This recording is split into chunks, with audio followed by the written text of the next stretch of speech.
I know. Did that music make you happy? It did me. Yes. Instantly. The Bible speaks of that God is not a human being. Honey. Sacred scripture clearly says God is not a human being that he should do what? Lie. Lie. And a son of man that he should do what? Uh, Repent. Repent. What does that mean to repent? Well, that's not what we are about here. I'm interested in, of course, I'm interested in both parts. It means he means that he's serious. When God said something to you, he's serious about it. Because whether God lives on earth or whether God lives in the heavenlies or in heaven doesn't make any difference. For those of you who doubt whether God exists or not, that's your problem. That's not my problem. The reason why I don't believe in God, but I know God personally. So mine is not a belief system. My approach to Jesus is not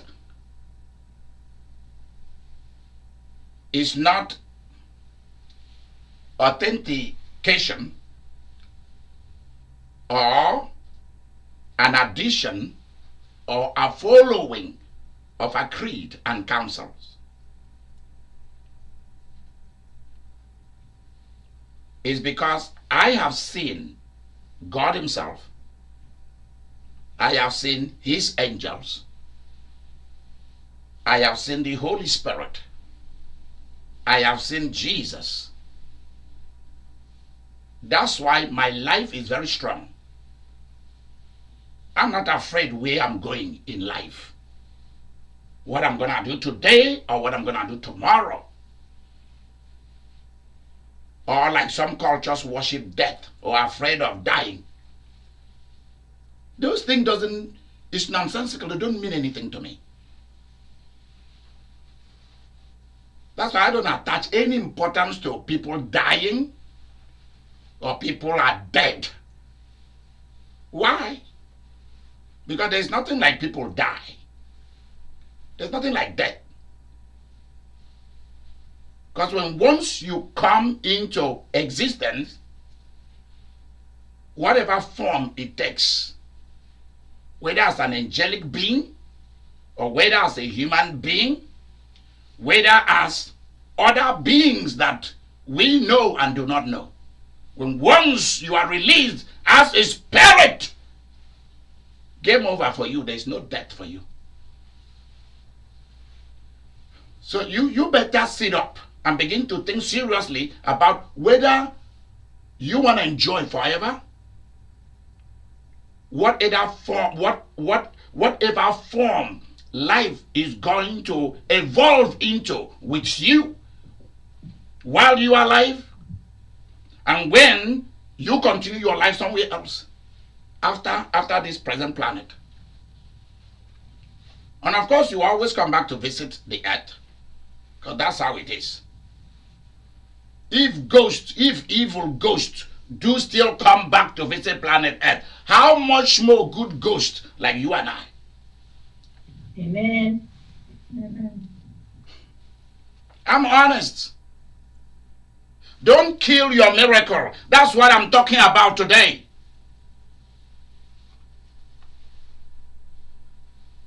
Vivian, we have a massive work to do with the Ephesians. That's why when you see me escaping you, it means that I'm working on it. Because when it starts, it explodes.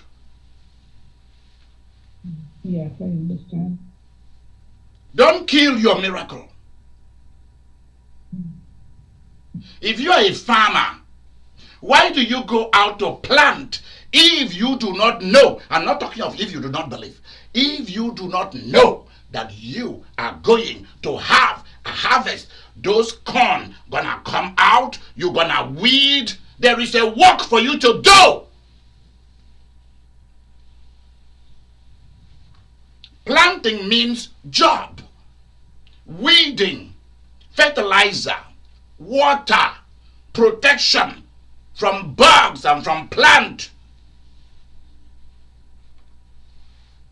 Then you see the little shoot come out from the ground. And then it begins to grow. Nurture. You help it grow.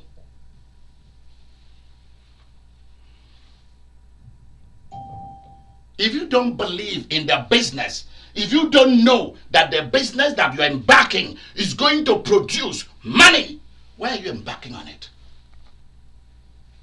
The same way you want to follow Jesus, you want to follow God the Father, you want to follow the Holy Spirit, you want to follow me and our mission globally.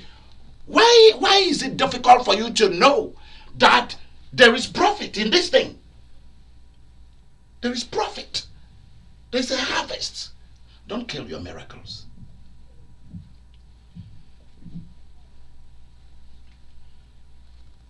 You want me to pray for you?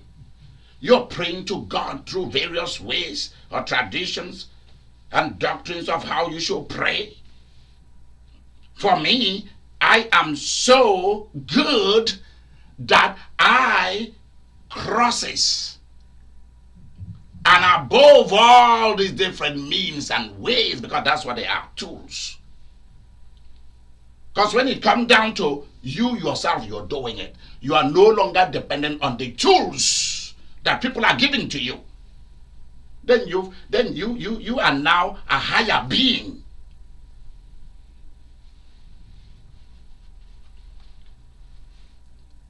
Most of what Jesus did on earth was to lead you to knowing. And that knowing is described in sacred scripture as belief or faith. But it's actually, this is the fact here. You see me do this. You see me do that. You see me risen from the dead. Do you need to believe? No. You know it. You saw me multiply bread and fishes through appreciation and thanksgiving. Do you need to believe? No. You know it. That's why you believe. It's a fact. Don't kill your miracles.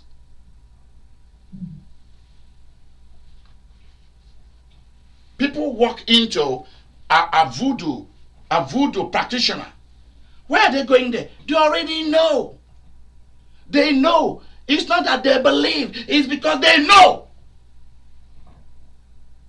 that if they walk into that shrine, if that person killed a chicken, a cow, a ram, a sheep, a goat, or offer hardcore liquor, some whiskey, some brandy, some high-class cognac, or some native gin, G-I-N,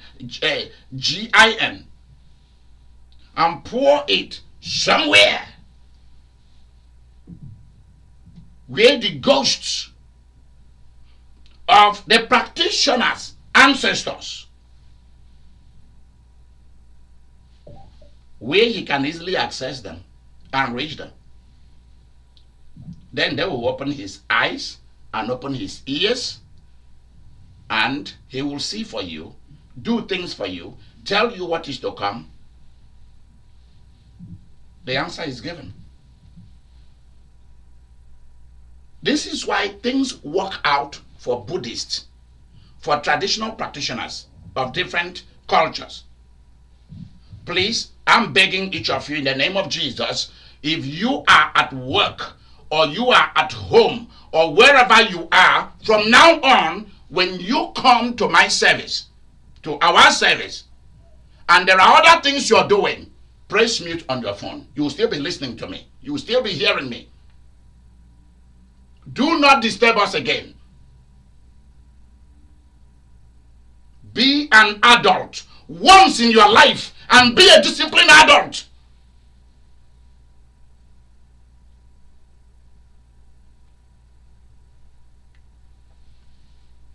When once you come into the program and you are cooking, you are at work, you are things you are touching, press mute and remain mute until you finish that thing. That's how you show respect.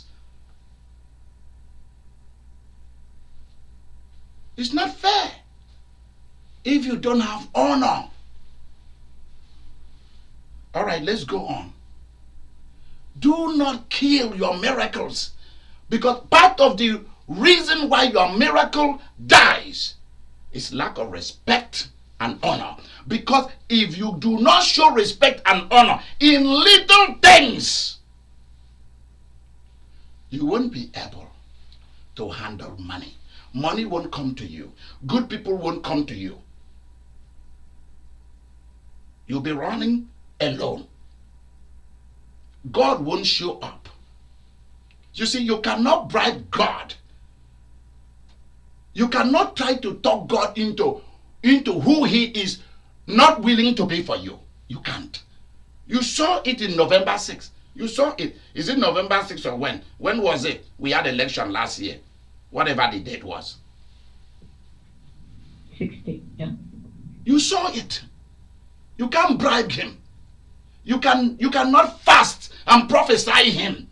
You cannot pray him into doing what he will not do. Because if your motive, if your intention, and the way you view life is whacked, God won't show up. You're wasting your time.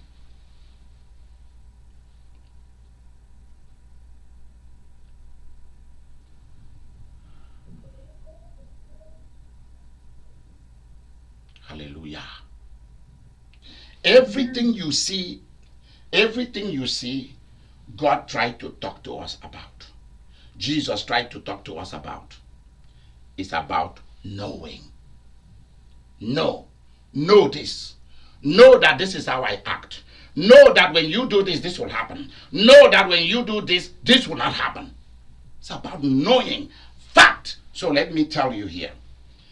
Sacred scriptures is a book of champions, winners, achievers, leaders, rulers, kings, queens, princes and princesses.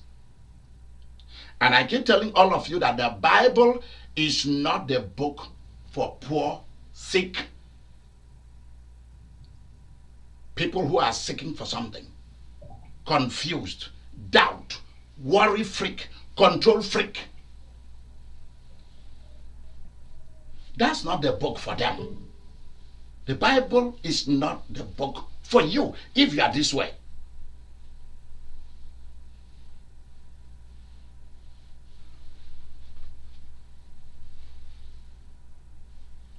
The God of Abraham is not the God of confusion. Everything you see Jesus did was to show you how God performed. In certain events of life, this is how things are supposed to be. Go and do the same thing.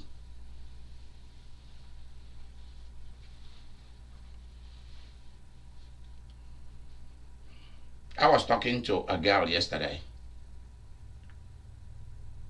The daughter is in the hospital.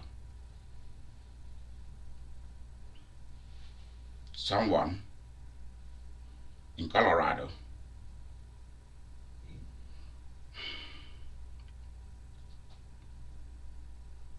and as I was talking to her,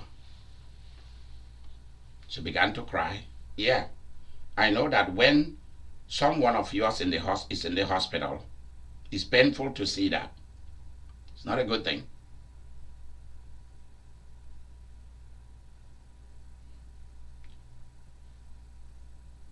I've noticed over the years, when I call that girl and her husband, they are very moody. They are sad people, naturally. They love it.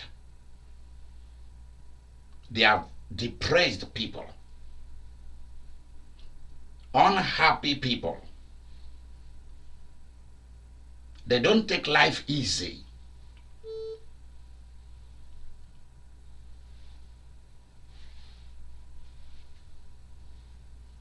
They don't trust life easy.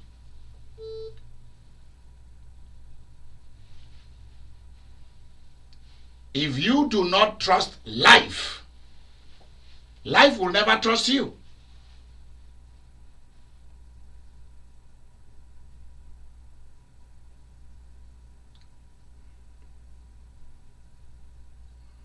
Vivian, I hope you are writing it down as a party. If you do not trust life, life will never trust you. Everything written in sacred scriptures is to lead you to two things. God is for you. God loves you and God trusts you. Because your mind is clean, your conscience is clean. Hallelujah. Nancy, I am in a session now. Oh, okay, sorry. Bye.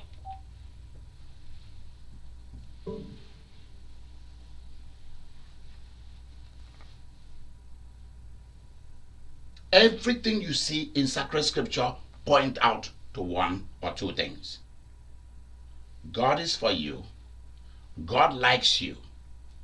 God loves you. And these are not something that you should believe. These are facts. The Bible is not a book of believe something.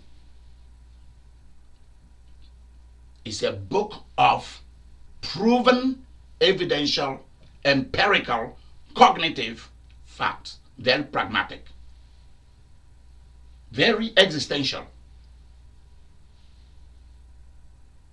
Other religion can be because they are, many of them, formed on mythology and folklores.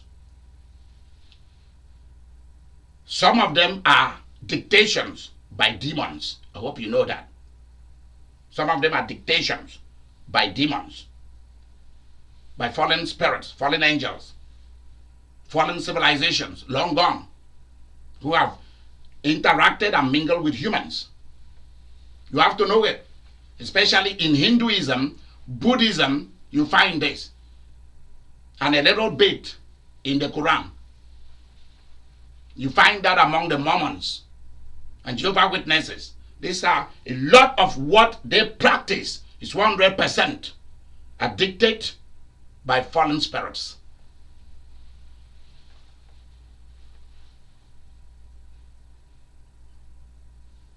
And then the rest is what they copy 100% from the Bible, and it becomes their practice. But you can't fool me. God likes you. It's a fact.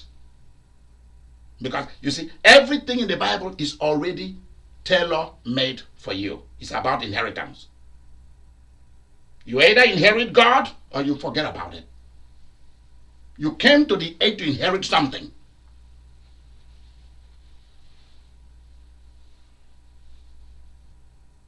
And either you are producing life or you are producing death. Please write that down, Vivian. Either you are producing life or you are producing death. D-E-A-T-H.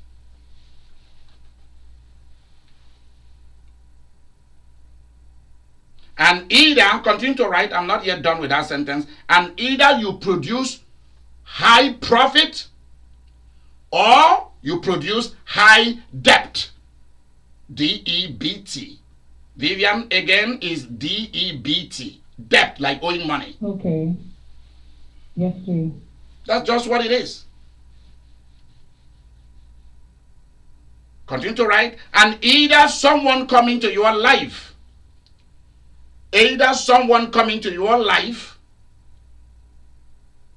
to elevate your life for good,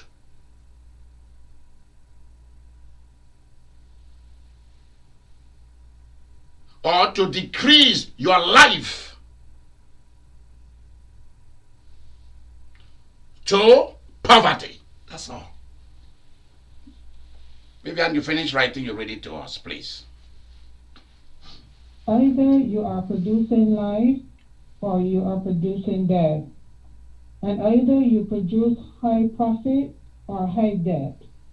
And either someone came into your life to elevate your life for good or decrease your life to poverty. There you go. That's all. Don't kill your miracle.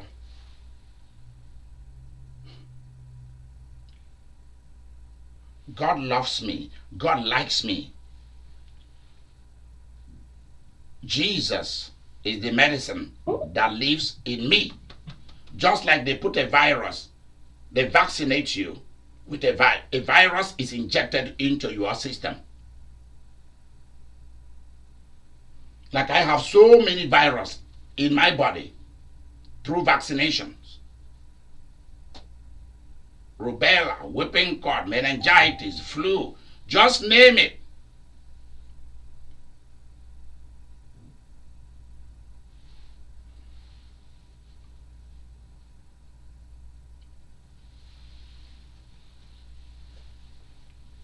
What is the shot inside you?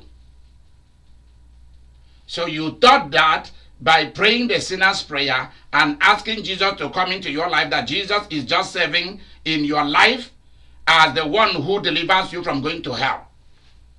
You must be an idiot to think that way only.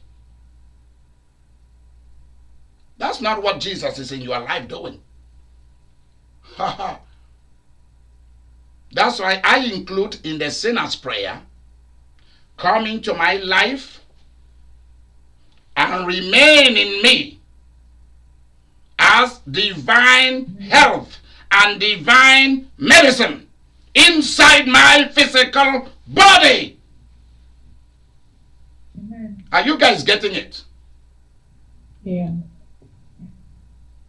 You prayed for Jesus to come into your life to be your Lord and Savior. Do you know what you are praying?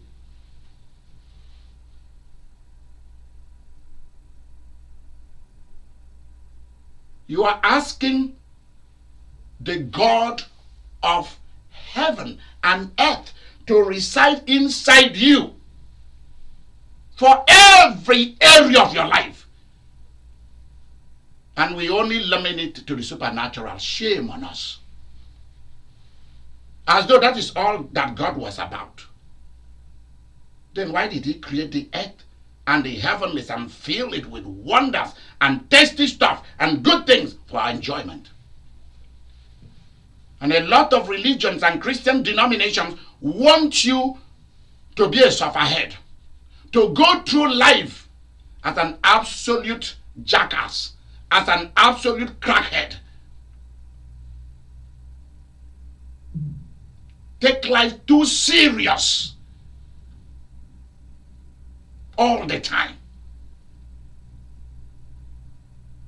You're always mourning for the sins of the world. Are you serious?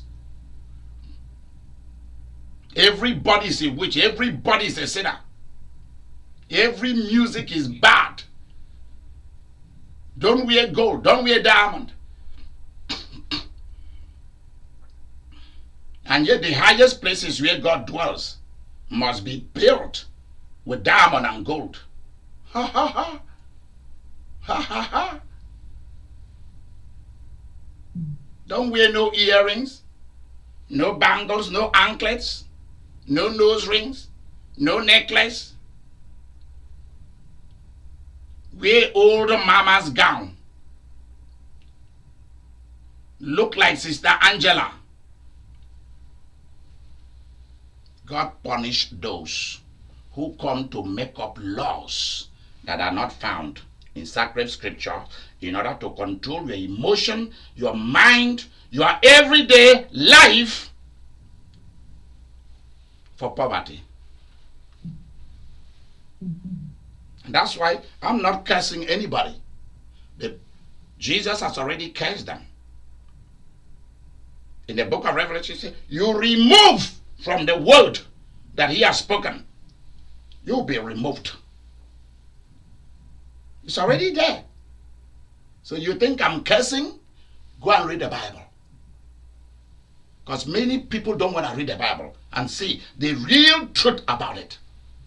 How God behaves, how Jesus behaves, like how the Holy Ghost behaves, how the holy angels behave, how the ancient prophets and good kings, the good prophets and good kings behaved. You add to the book of life. Well, just see what will be added to your life for evil, not for good. And people want you to be like them, think like them. Something happened, everybody is in panic, everybody is in shock, everybody is talking, everyone is trying to look for an scapegoat. Everyone. You once in your lifetime you will never say, I made a mistake here. I'm supposed to lead. You're always looking for somebody who is the reason why you were the way you were, why you are the way you are, why you are going to be the way you are going to be in the future. Why your children are all messed up. You must find somebody to blame. Ha ha ha. Don't stop killing your miracles. Don't kill your miracles.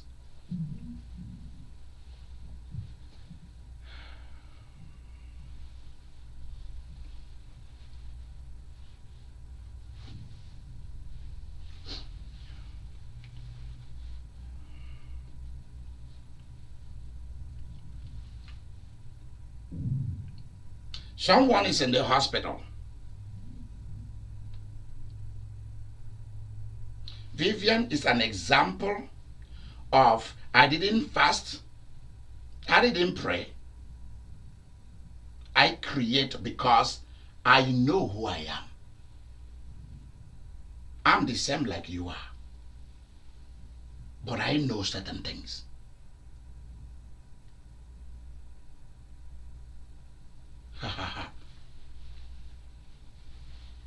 Someone had an accident.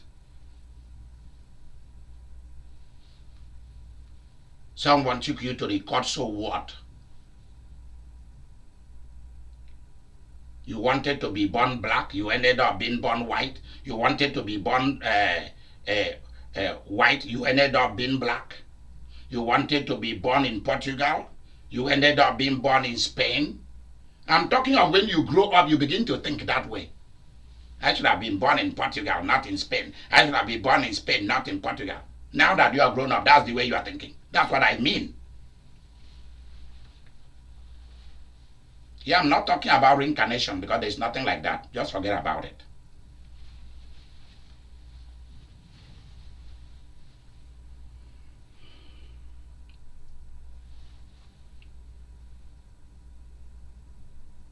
You will not be able to receive not one single miracle from God if you keep killing your miracles by the way you think and by what you are saying. None of you ever hear me talk about that witches come to attack me. Satan came to visit me. People did me this. People did. I've passed that stage a long time ago. You don't hear me talking about, oh, this pastor said that. Oh, that pastor saw Jesus. Oh, let me go and visit him because he saw Jesus. Forget about it.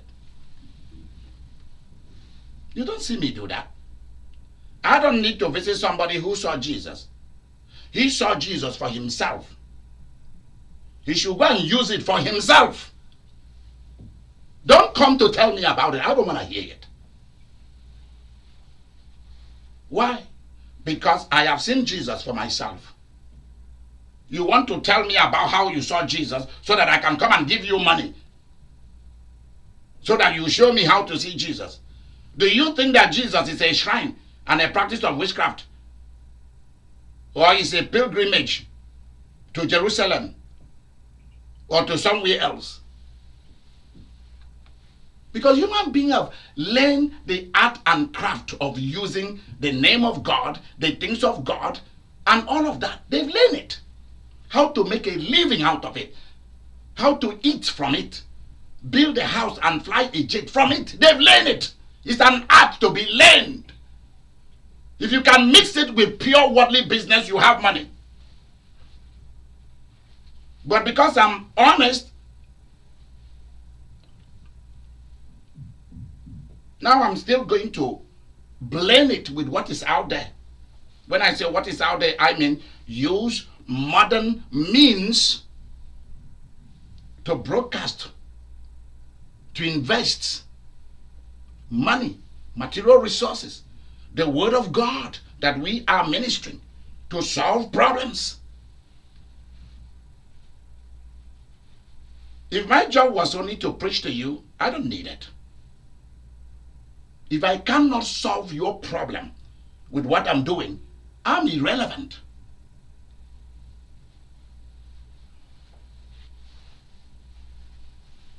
And 19.5% of what people do in church, in mosque, in shrines, in temples, all of that, it preach to people, doesn't change their position.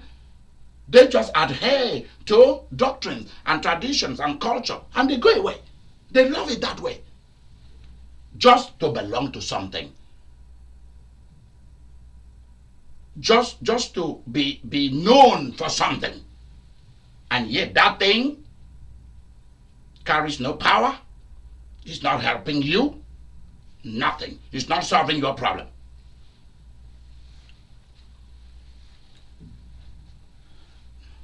The Christianity that we practice is about knowing. Fact, the kind of knowing I'm talking about is intelligent knowing and is super intellectual knowing, the God kind of sense, above human intelligence, above human minds. So why are you praying to God when your mind is restless? You can't keep quiet and be at peace and say to yourself, I know the God I follow. I'll be fine. Don't kill your miracles. Hallelujah. I don't care how I'm feeling. I don't care how the sickness is. I don't care how the problem is. I believe in two people. That's what you should be telling yourself.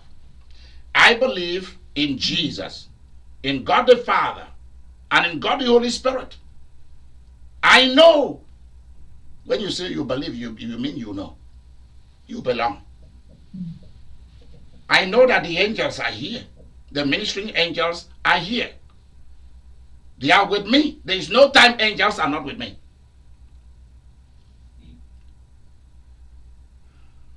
And number two, you are going to believe in somebody else. So listen very carefully. Many of you do not believe in you. You do not believe in yourself. And that's your biggest problem to believing in God.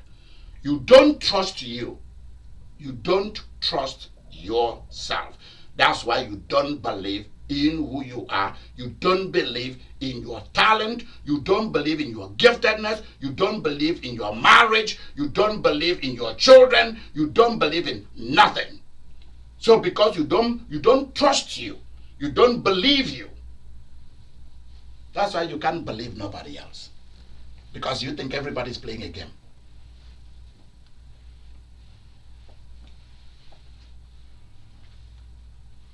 Because you are playing a game.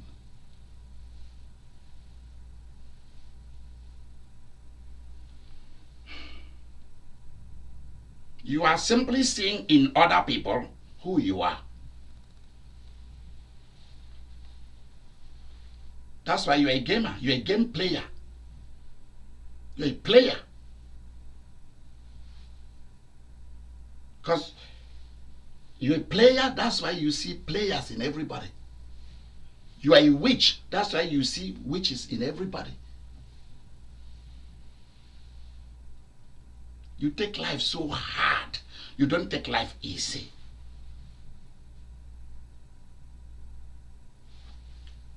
You are a liar. That's why you see everyone is a liar.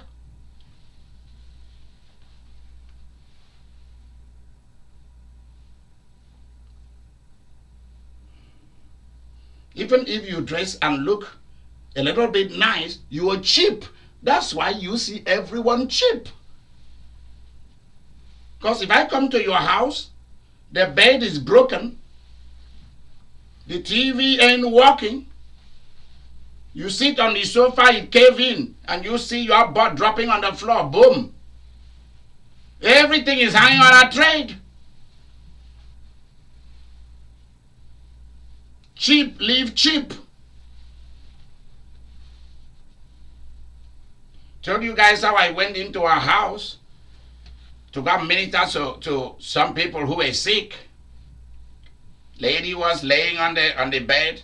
The husband was sitting on the love couch in the bedroom. And the first thing the Holy Spirit told me to tell the lady to get up from the bed. She got up from the bed. And the people I came with, I told them to take off all the covers on the bed, take the pillows out. They took everything out. And I put my hand on the mattress. It was very thin. Very thin. It looks like a mattress that Adam and Eve slept on it. Cain slept on it. Noah, when he came out from the ark, slept on it. Moses, on his way to running to Midian, slept on it.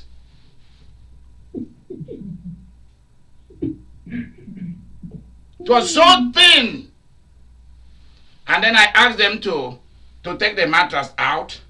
They carried the mattress to one side. And then I looked at the back of the mattress and realized that it was rotten. Wow.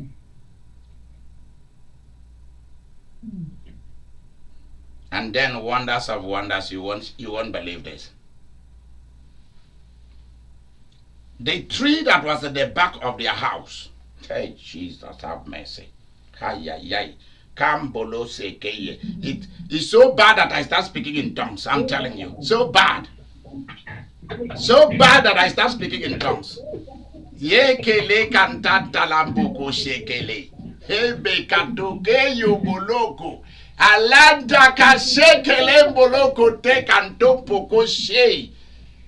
Shame on poverty. Shame on poverty. And shame on cheap, weak people. Shame on you. The tree that is at the back of the house, they went and cut down branches from the tree. They did not even trim it.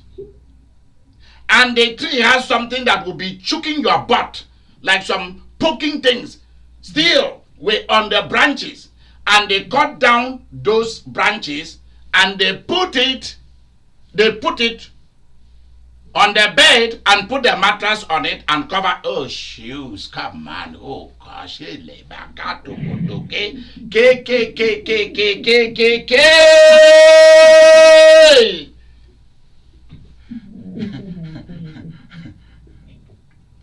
I asked them, what are you guys doing with these planks and the branches of tree? What is this? They were so ashamed. I was so mad. I told the guys that came with me, take the bed and go and put it in the trash. Put it outside. Put it by the trash can out there. The woman was still trying. I said, lady, back off, please. Just back off. The husband was trying to say, this. I said, hey, shut the hell up. Because you and your wife are sons and daughters of hell. Is this how the sons of God, is this how they live? Even if you were to go to Goodwill and Salvation Army, they will give you guys something better than this. You mean to tell me that you've been having sex with this woman on top of sticks and twigs and planks? Huh? You are having back problem. That does not stop you from having sex with her. She is having back problem. What's wrong with two of you? Then I look at two of them. I realize they have mental issues. But I didn't say it to them. But normal people won't do this. They carried the bed and went and threw it. They went to where they have a big trash can by their apartment where they live, and they put it there. While they were carrying the stupid bed mattress down there, there was a dog that was around that area. When the dog smelled the mattress, the mattress, the dog ran. Even the dog fled. The dog ran away from that place.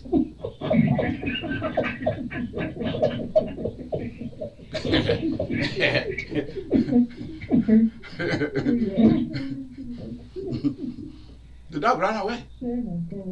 Even a dog will not sleep on that mattress. The dog took one sniff at it.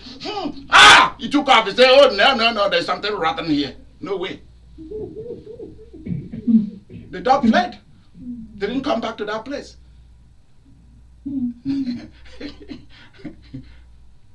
They started taking the stick and they took them to the trash can. Everything. And I look at the bed was empty. Seriously. This is what I came to America to see.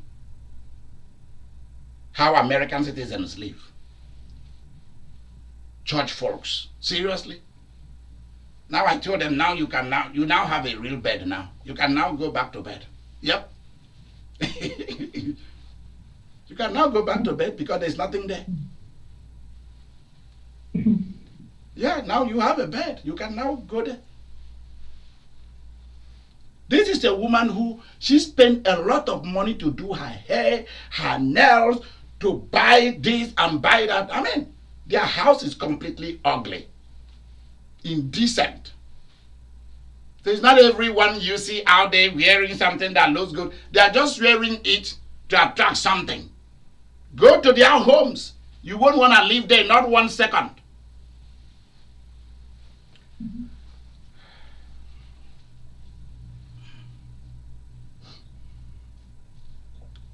Yeah. When we were leaving, I did something crazy. I told the guys who were with me, is there a hose? Is there a hose at the backyard of these people? They say yes. Say good. Go and get it. Plug it into the outside water thing. So they went and connected the hose to the what do we call that thing? It's by the wall of outside of the house. Okay? Faucet. Yeah, the faucet. Yep. So they went and screwed the hose in. And I told them to bring it to me. I held it. I went to the trash can where the stupid mattress was and all the sticks and all the planks. And I asked them to turn the water on. They turned it on. And I poured because I didn't want when I leave for them to go back and get it. So I drench it with water and make sure that inside and outside. I asked one of the guys, do you have a little knife? You know, there are people who carry like little knife in case there's something for you to cut. He said yes. I said, come and cut open the mattress. He cut open the mattress and I put the mouth of the hose in there, press it, and the water soaked and destroyed everything. Yeah, because I knew if I leave, they will go back and get it from the trash can. So I make sure that I destroyed it 100%. Say, turn the water on. They turn it on. And I squeezed, and there it goes. And the woman and the man, I saw their big old eyes like owls on the window as they were watching what I was doing. They were very sad. But at least that was a wake-up call. I don't care whether you are going to borrow money to go and buy a real bed and a mattress. But I didn't finish there. I'm telling you, I did not finish. I told the guys, I think there's something wrong here. Let's get back to the house. We went back. I said, dismantle the entire bed. That bed was bad. Dismantle it. They dismantled it. put it out in the trash. They put it out. I told them, now both of you can now sleep on the floor. You want me to be your bishop? They say, yes. Now behave like I do. Go and buy a new one. And they did.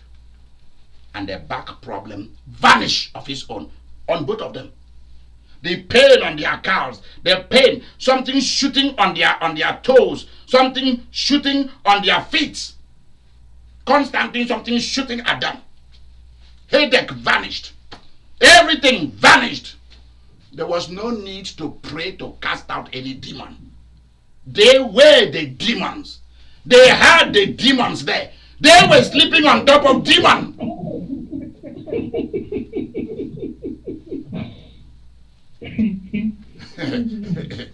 No prayer offered, nothing, and whatever they were dealing with vanished.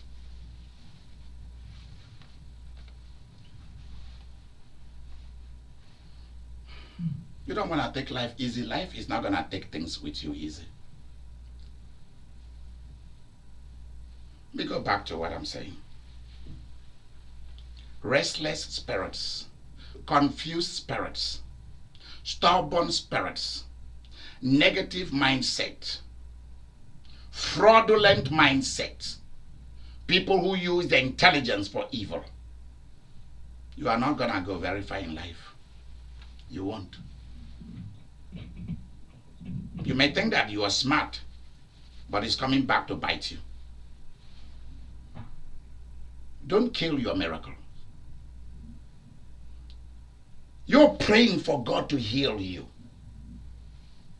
Same time you are restless. Why? Because you don't trust you. Even though God trusts you, even though God believes in you, that's why He made you.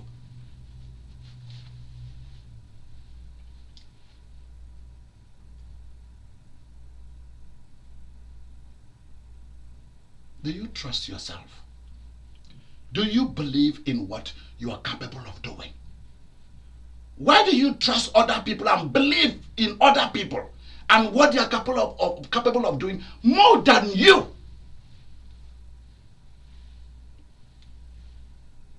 So many of you do not know why I walk away from my family in Africa. 100% I cut off everybody back in that continent. You don't know. Why? They don't trust themselves. They don't believe in themselves. Every education is not practical. It's not to produce something. It's not to create something.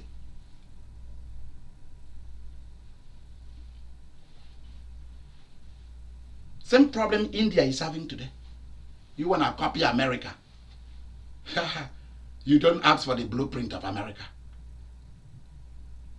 When Americans build road, they put telephone system, they put internet system, they build cars, they do medicine. You do not know that they have a blueprint, that they've been doing that and experimenting with that for hundreds of years. And everything they build, structures that they put in place, is to last forever. And they constantly are reconfiguring it. They are constantly editing it. You want to build a mall in India and there is no restrooms. Seriously? You want to have a restaurant. You don't have no restrooms. You don't even have a bathroom where a woman and a man can take their baby to and change the pampers. You don't. You want to be like America. You didn't ask America how they become who they are.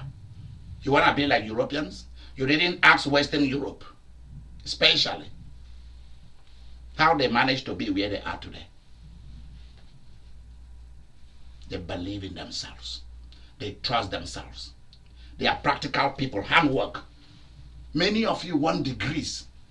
You want degrees. You want to go to the best universities. And you forgot that Western Europe, America and Canada and England, the UK, Scottish people, every education is geared towards practical. Produce something with it. If you don't, it's useless. The rest go to school to have a degree. I'm a lawyer. A lawyer that cannot defend a case. A banker that is a thief. A judge that is there to receive bribe and say yes to everybody. Doesn't even know what he or she is doing. Go to some countries. You call the police to come because there is problem brewing. You are going to wait for 3-4 hours before a police come. And when they come, they stand far away. Call the police, say in America, a few seconds they are here. Or in Europe, the same thing. A few seconds they are there. Some countries, if fire burn your house, it's going to burn down because there is no fire department. If somebody is elderly and you have no one to care for you, you're going to die in the street. If you have a mental problem, well, you're going to walk naked through the street. Nobody cares for you because there are no structures in place for those things.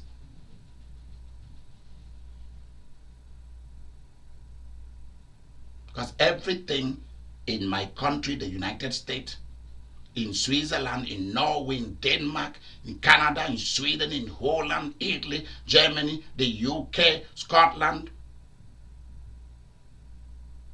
France, all these places, everything is practical. What can you do? What can you produce for human civilization? The rest, you want to have a degree, get a job.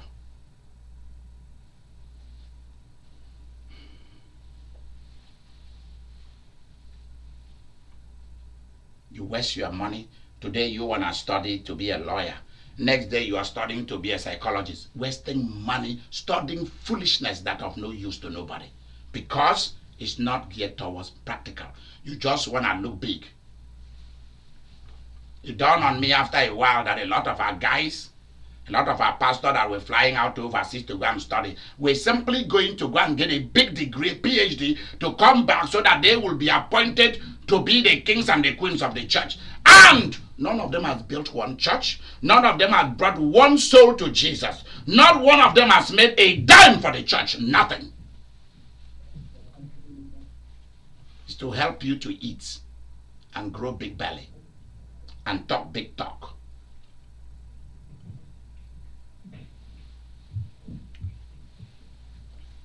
Don't kill your miracles.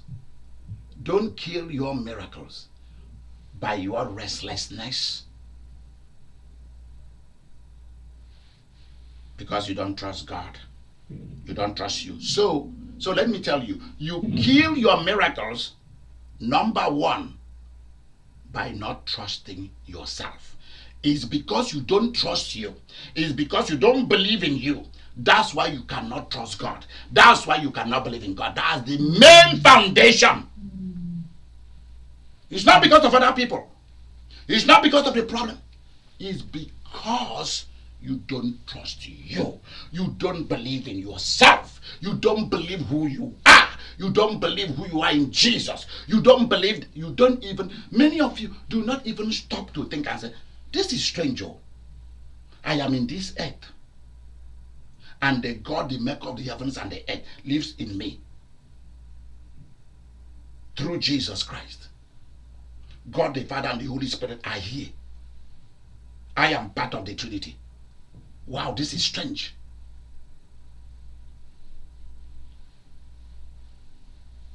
Yet demons and fallen spirits of darkness, including Lucifer, still believe in the little power they were allowed to go with. And they're exercising it. And you are not exercising yours. Even forces and things and people who are afraid of you, you are afraid of them. And running from them. And running from life. People borrow money from banks and build towers. You don't want to do it. People borrow money and start a business. You don't want to do it. It's too tedious for you. Yet, have you asked yourself? Because most of you use these words like, Oh, throughout today, oh, it was a whole lot. Whole lot. You never hear me use that word. That I had a whole lot. It's a whole lot of things going on. No, there is not a whole lot of things going on. There's not. Have you asked yourself, how do people who build all these massive things we see, is it a whole lot? No. Because they want it. They believe that if they produce it, people will buy it. If they put something together, a hotel, an Airbnb, people will come. Is that a whole lot? Is that a whole lot when you start looking at the reward that will come out of it? Is it a whole lot when you have to work for 3 days as a soldier in ancient times to go to war with another city and conquer it? What is it that fires your emotion and passion? Is that at the end you're coming back with goodies. Money will be given to you, big time. Your name will be rubbed into gold and diamond, silver and bronze, and copper.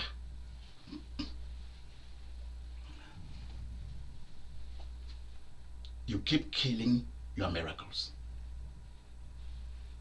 And that's why Jesus said, there are certain things you are asking him, Jesus. He is never going to do it for you. God the Father will not do it. The Holy Ghost will not do it. So if Jesus won't do it, the Holy Ghost won't do it, God the Father will not do it, you can't persuade angel to come and do it. But it's only you who can do it.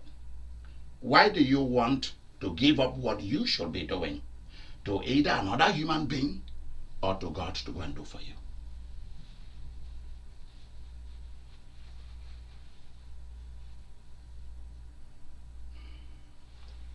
Why will a demon not come to destroy your family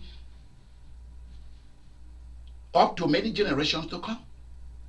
You guys do not know why demons and Satan attack people and fallen angels, kill people. You do not know why. One of the biggest reasons why they do it is even if you pay them, you were not supposed to involve them in your business. You were not supposed to. They know the law that humans are not supposed to make contact with them. They know it. They know what the law of the universe and the law of God says. That you should leave them where they are. And then you go and pay to bring them where you are for them to come and work for you. And you forgot the law of wickedness, what it says. Because you are dealing with wicked spirits. When they finish working for you, they will look at your face and hate you. Number one, how dare you, a human being whom God created and gave them more chance than themselves, come to make us work for you? How dare you? Because number one, you should know that fallen angels, demons, and the rest are envious, jealous, and they want to kill you. The more they look at you, the more their hatred boils after working for you. And say, look at you, idiot. You think that we are under you. You forgot that it's all about power. And they turn against you. Some of them are so crafty they will set a trap for you and make some simple laws that they know you will not obey. And they come after you to take their eternal hatred against you. And they start wiping you out. Wipe out what they did for you. Go after your mother and father, brothers and sisters, and start killing them. Violence begins in high places. Vivian, write that down. violence and blessings all begins in high places. Violence and the blessings all begins in high places, if you didn't know it. Because number one, Satan and fallen angels consider it disrespect for you to ask them to come and work for you. If you didn't know it now. Are you guys listening to me?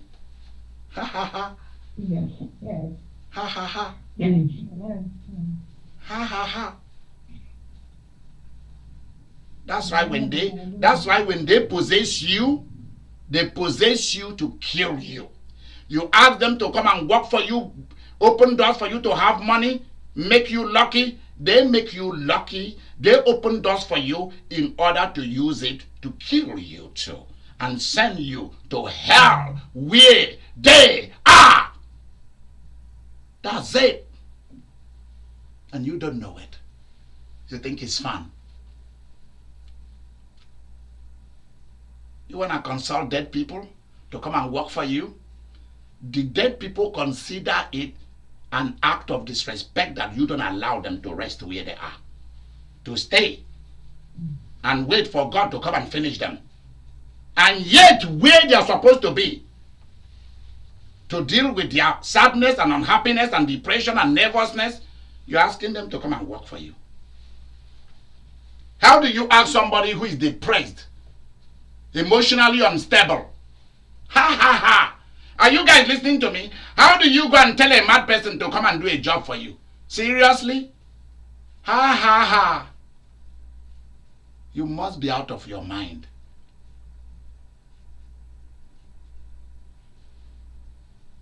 You forgot that fallen entities and dead people going to hell don't like nobody. You forgot it. You're going to prove what I'm telling you. That's why you move into a home. If there were ghosts there, do the ghosts know who you are? It's simply you move into that house, so they start attacking you. If you didn't move in there, would they attack you? Would they? No. There you go. There you go. Now you know what I'm saying. You move into their territory, they consider it disrespect for you to move into where they've claimed to be their own. The same thing with me. You walk into my territory to come and disturb me, I see it as a sign of disrespect and dishonor, and I'm going to take you out.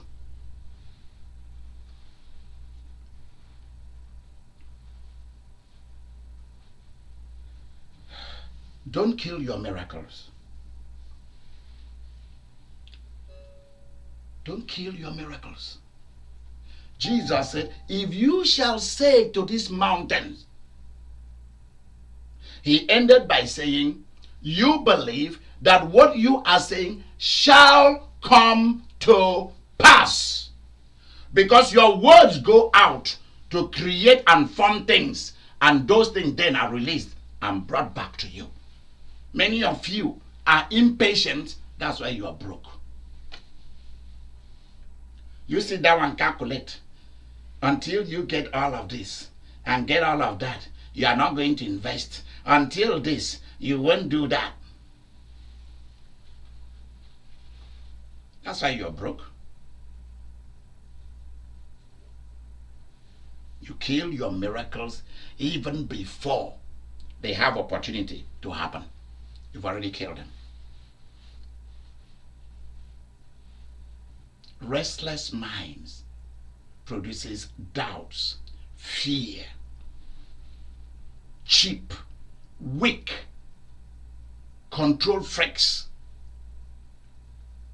produces people who always want. I've discovered that people who constantly want money are cheap. People who constantly want money to spend. Because money is a trigger. They want to buy something. They want to eat something. Instead of saying, what am I going to invest this money into that will produce me another money? People who constantly want, especially cash money, constantly want money are very cheap people. They have no investment whatsoever. Let's go and look at lives of major drug dealers They have nothing to show for it except cars with shiny wheels. That's it. An apartment complex because they do not want to be caught. So they don't want houses. Ha ha.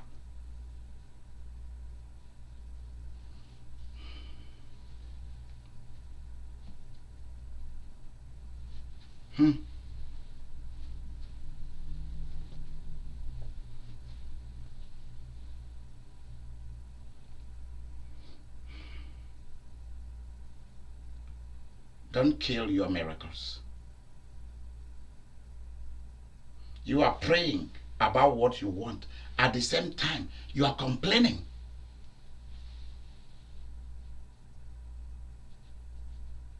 I know that what I have asked God is happening.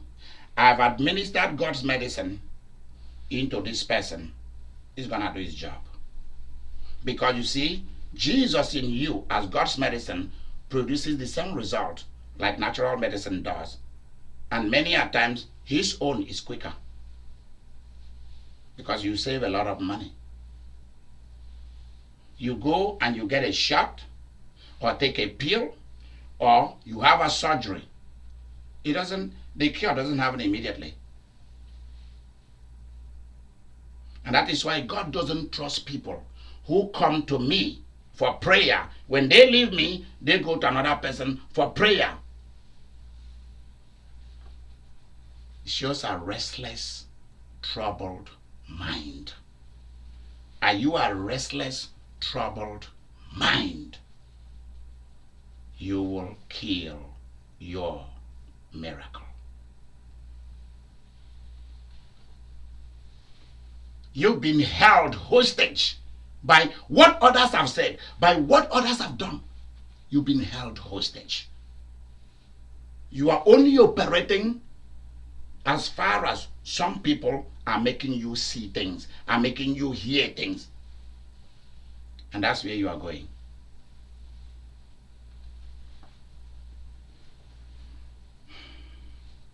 You can't sit down and say, how do I do things differently?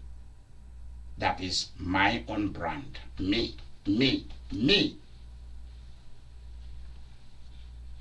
Because until God sees you love you, the love of God will never happen to you. Vivian, write that down. It's a powerful tip. Until God sees you love you, God's love will never happen to you.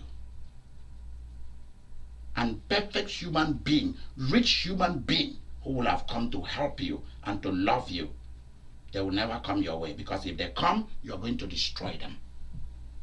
You're going to judge them. You are going to create drama.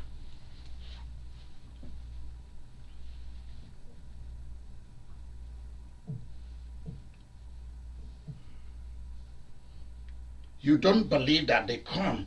The seed that you put in the ground will grow. Why are you doing it? Haha. You don't believe in the relationship you are trying to have with somebody. While you are having that relationship, you are promising love. You are at the same time continuing your old love with your older person in your life that is somewhere else.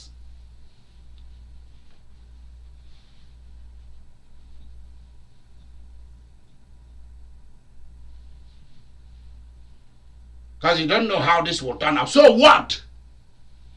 Many of you do not know how to be flexible in life. If it doesn't work out, so what? There is love there for me.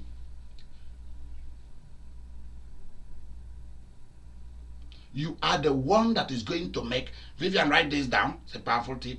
You are the one responsible to make life and love and money work. Life, love, and money work. You are the one. And you are looking for somebody to do it for you. And if they will not do it for you, they become your enemies. Why not go and do it yourself? Why not find every possible way to know how to go around it, how to go through it, how to go above it, and still arrive at what you want, instead of blaming people?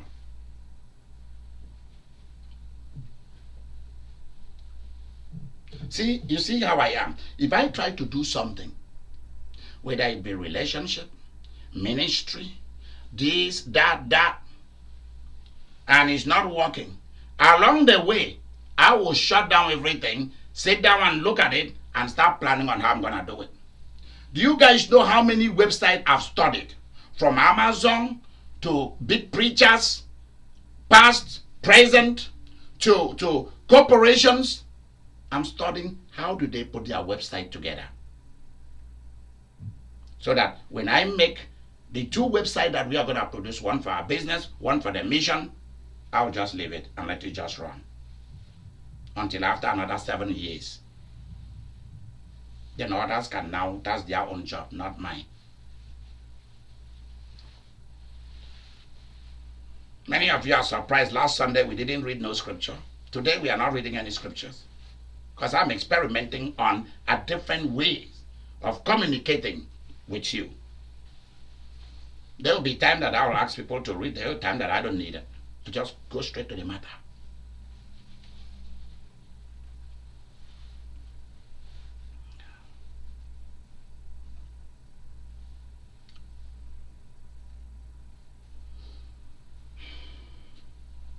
Let me share something that all of you need to be aware of. Because if not, you'll become a killer without knowing it.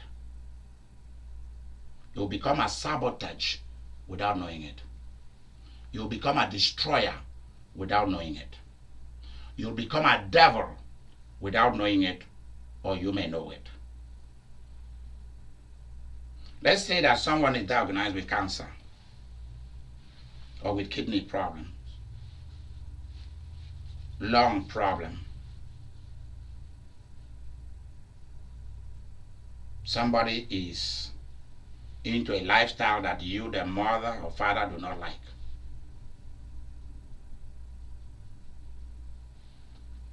Or somebody suddenly collapses and is dying, and everybody is shouting and wailing. When you see people shouting and wailing, they are shouting and wailing because they are helpless to help that person. That's why God doesn't want you to be involved in that. The wailing, the crying is an act of absolute stupidity. That's the time that you should be asking yourself what you should do to bring this person back to life, instead of wailing and crying.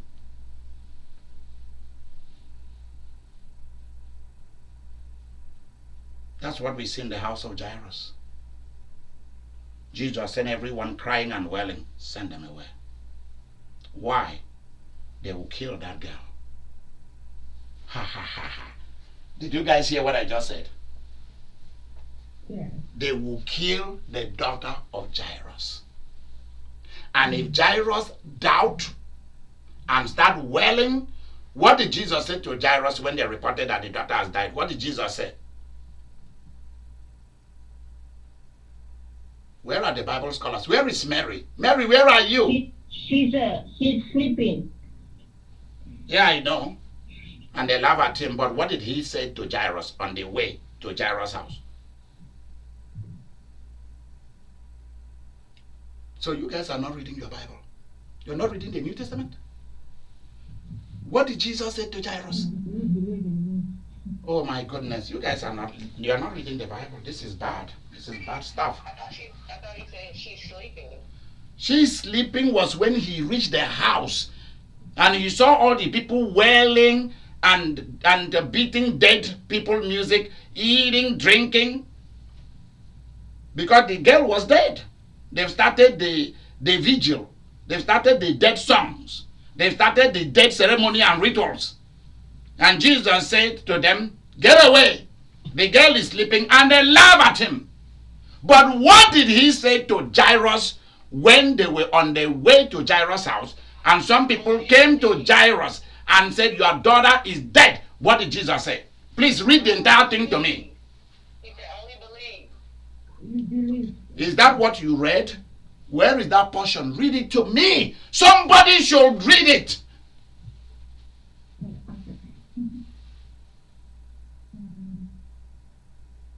All of you are listening to me. Don't be. Okay. All of you should know Bible stories like that at the tip of your finger. Jesus, have faith in God. Believe, have faith in God. Is that what you read? Are you reading it to me? Are you reading it to me from where it happened? Is that where you are reading, Lizzie? Yeah, go ahead. Preacher Lizzie, is that where you are reading to me?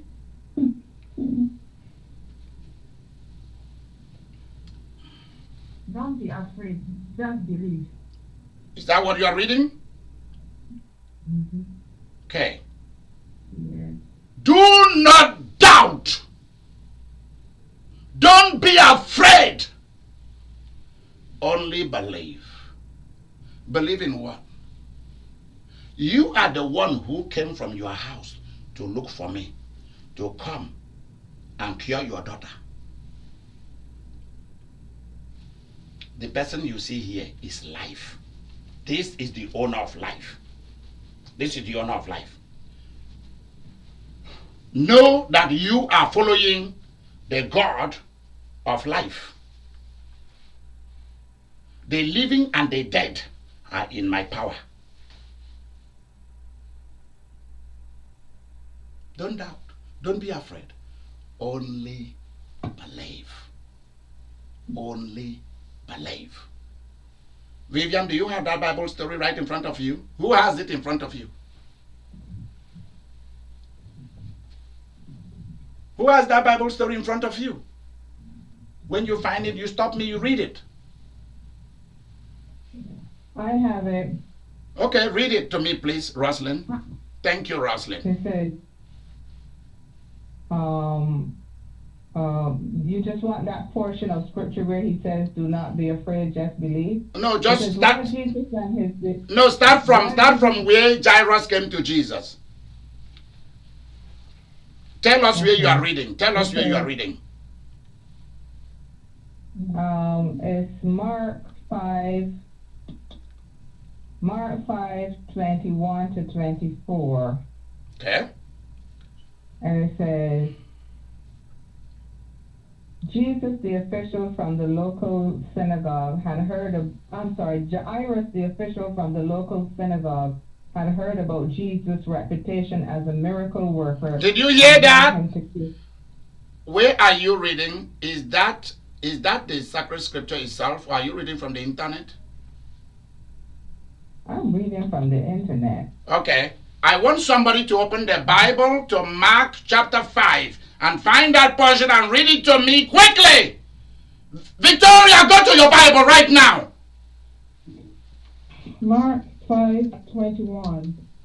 And when Jesus was passed over again by ship unto the other side, much people gathered unto him, and he was nigh unto the sea. And behold, there cometh one of the rulers of the synagogue, Jairus by name. And when he saw him, he fell at his feet, and besought him greatly, saying, My little daughter lieth at the point of death. I pray thee, come and lay thy hands on her. Come and lay thy hand on her. Vivian, I always tell you to read very slowly when you are reading from the Bible. Always. Very slowly. Okay. Don't rush it. Okay. He fell at the feet of Jesus. What is the meaning of that? He just bowed down to him. Worship. Worship. Worship. Worship. Worship. Yeah. Worship. It wasn't Jesus who wanted to go and heal Jairus' daughter. It's Jairus who came to Jesus. Ha ha ha. It's Jairus who came to Jesus. Bowed down, held his feet. That's worship. I understand what you stand for and who you are. Please, I'm begging you, come with me to my house and cure my daughter. Vivian, continue to read. And besought him greatly, saying, My little daughter lieth at the point of death. I pray thee, come and lay thy hands on her, that she may be healed, and she shall live. Did you hear what he said? And Did you hear what he said? Yeah. She is at the point of death. Come and do what? Lay your lay thy hand hands on her, that she may live. Live. Do you hear it? Yeah. He is performing the miracle before the miracle is being performed. Many of you do not know that your word is killing somebody and you think you are helping them. You see what he's saying? Come, lay your hand on her. She is at the point of death. Hurry, hurry, hurry. If you lay your hand on her, she will be well. Because this man knew who Jesus was. This is not about belief. He knows.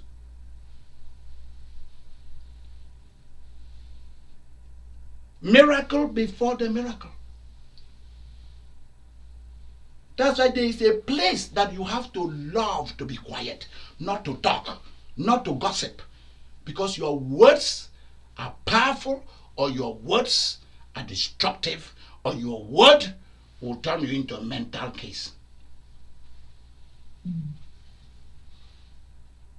Vivian, keep reading. And Jesus went with him, and much people followed him and thronged him. And a certain woman which had an issue of blood 12 years, and had suffered many things of many physicians, and had spent all that she had, and was nothing better, rather grew worse. When she had heard of Jesus, came in the press behind, and touched his garment. See? For she said, If I may touch but his clothes, I shall be whole. Are you guys hearing it? Miracles before miracles. What they are saying first. They are saying something first. They are thinking something first before they even do it. Miracles before the miracles, or you will kill your miracles if you don't behave this way.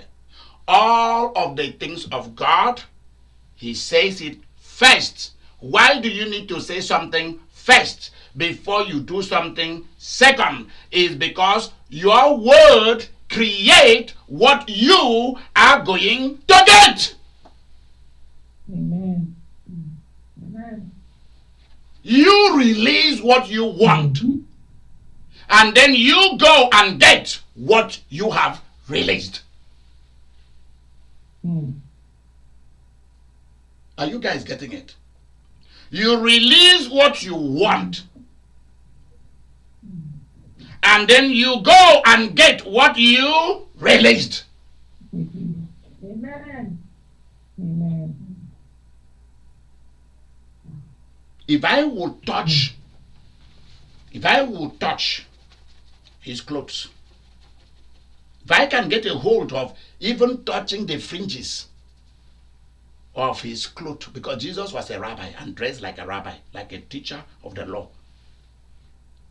If I can touch his outer cloth, I know that man carries, he is God's medicine. There is medicine in that man's body. It will be transferred to me. That's the meaning. Are you guys getting it? There is money in that man's body. It will be transferred to me. Hey! Amen. Hallelujah. Amen. Are you guys getting it? Amen. There are houses in that man's body. It will be transferred to me. So write it down. Write it down. There is the thing you are looking for is inside Jesus' body. Vicky, make sure you are writing very quickly. It will be transferred to you. Hallelujah. Amen. When are you going to ask for what is inside Jesus' body to be transferred to you? I want what is in your body to be transferred to me.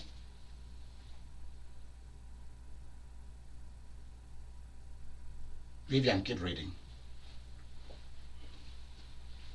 And straightway the fountain of her blood was dried up, Mhm. and she felt in her body that she was healed of that plague. And Jesus, immediately knowing in himself that virtue had gone out of him, turned him about in the press and said, Who touched my clothes? And his disciples said unto him, Thou seest the multitude thronging thee, and sayest thou, Who touched me? Mhm.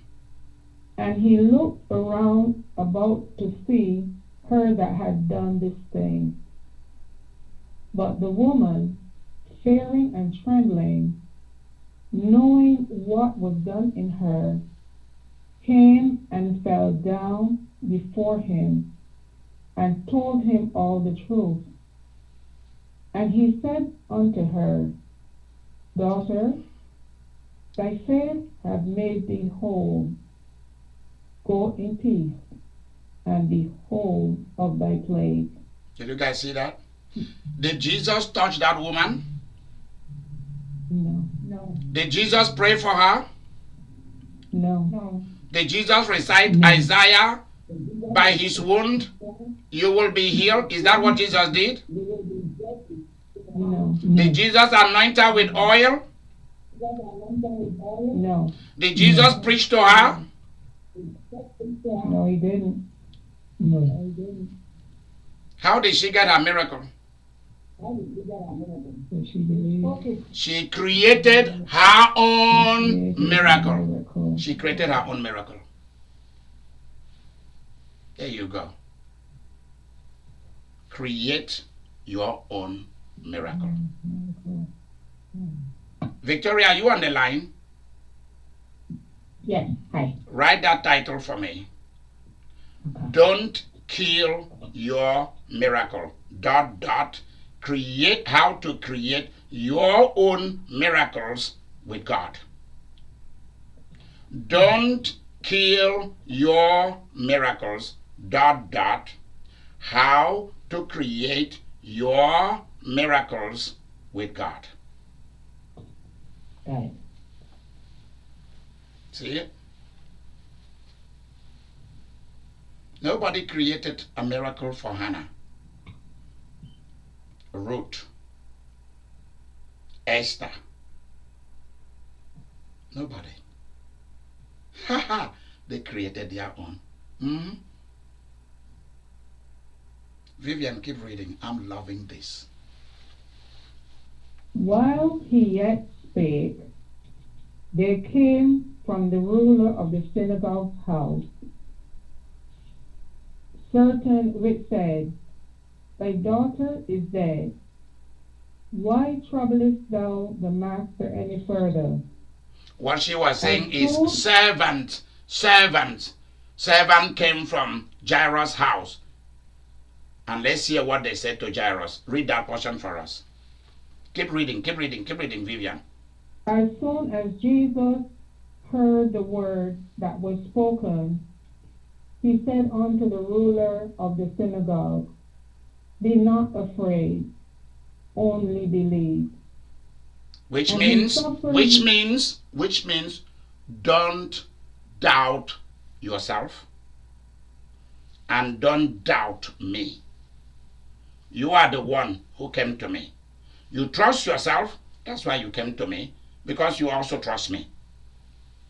This is not the time for you to doubt yourself. Servant came and said, your daughter is already dead. Why are you troubling? Why are you still bringing this man? Why are you still hanging with him? Don't be afraid. Which means there's no use to doubt. Don't listen to the word dead. Don't. Why? Because you are with life.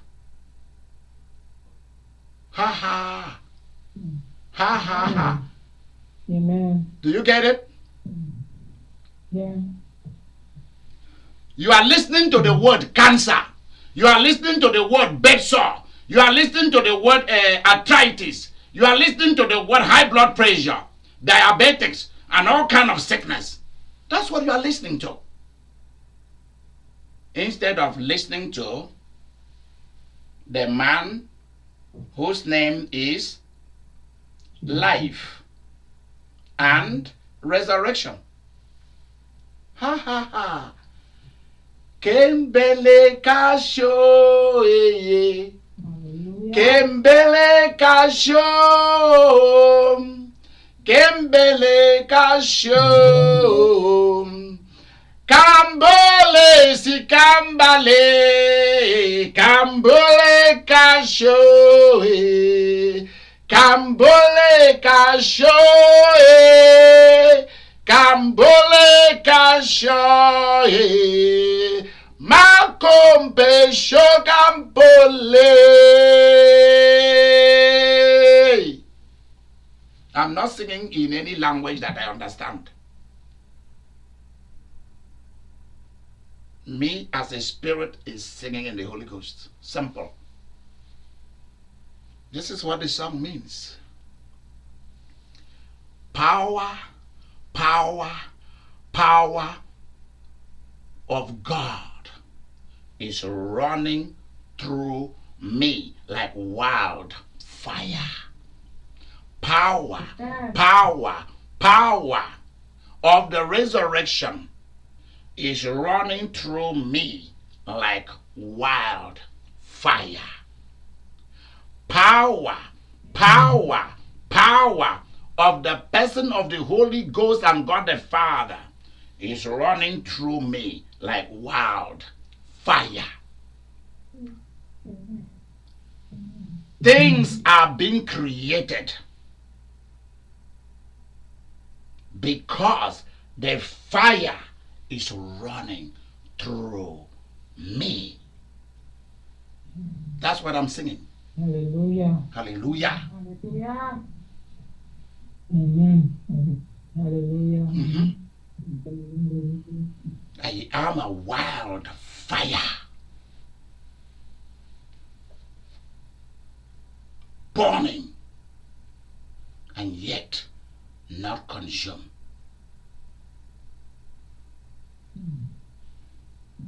Next time consume a bottom. Burning in flame and yet not consumed.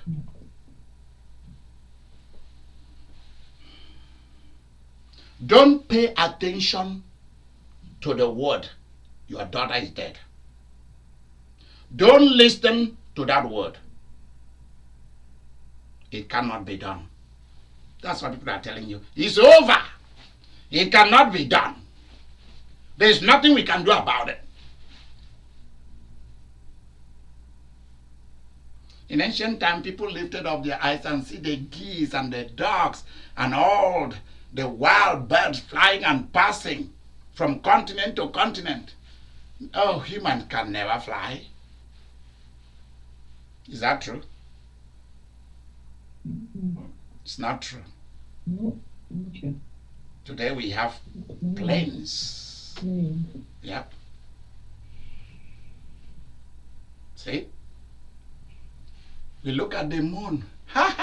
They are so far away. Humans are not allowed to go there. If you go there, the boogeyman of the moon will eat you.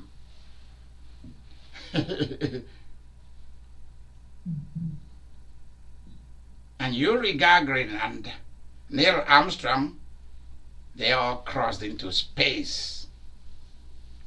They went into the moon. The lady crew there. Yep.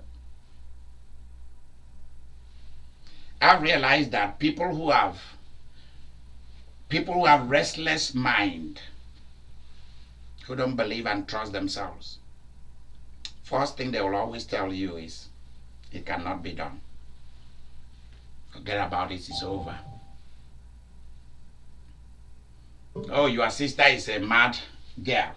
She's out there somewhere in San Diego, somewhere in Oakland, somewhere in Brooklyn, somewhere under the bridge of Manhattan, New York,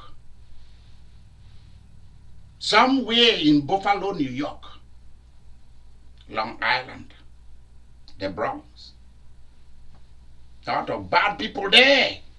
Everything is bad. People are so wicked.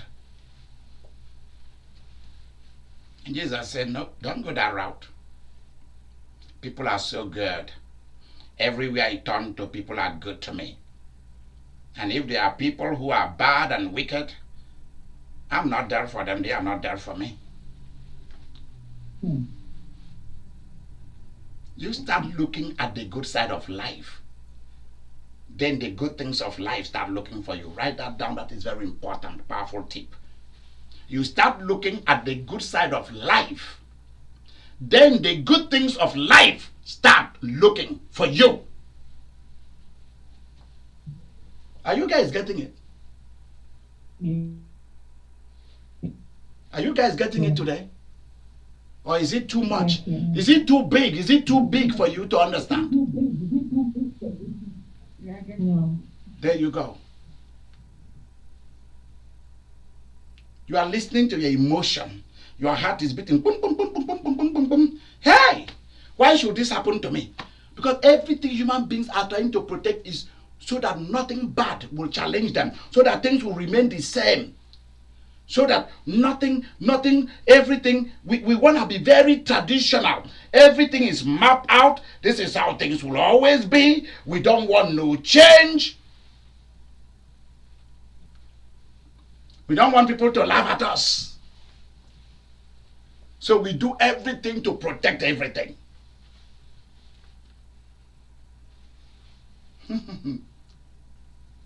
Because we are so emotionally fragile. Whereas God wants us to be emotionally strong. How are you going to be a leader and a ruler of the earth and you don't have emotional power? Vivian, write that down for me. Let me work on a book on that or something. Emotional power. Okay.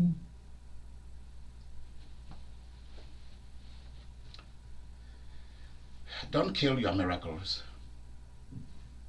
Let's see what happened, Vivian. Go ahead. Keep reading. And he suffered no man to follow him, save Peter and James and John, Stop there. the brother of James. Stop there. He did not allow anyone who did not know that this is the way God acts to follow him. Is that telling you something? Is that telling you something? You allow all kinds of people to follow you. You allow yourself to follow all kinds of people. Are you guys getting what you are reading? He did not allow anyone who doubt, who is afraid, who is going to cry, who is going to wail, who believe in death, to follow him. All your failures and poverty and bankruptcy, among other reasons, all the lingering sickness that doesn't go away, all the unanswered prayers might be one reason. Among other reasons, this might be the foundation of it. You allow people who don't know what you know, who don't trust themselves, talk less of trusting you. You are following people that you don't know. Mm. Many of you think that because you have internet, you can just follow any pastor, any psychologist, any medical doctor, any this, any that. Do they believe what you believe? Do they know what you know? Are they like you in their mind? Are they like you in their brain? Hmm? Mm.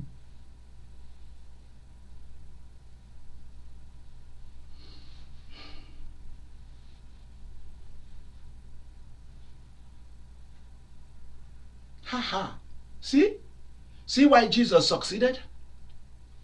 We want everybody to follow us and us to follow everybody. Now you see it.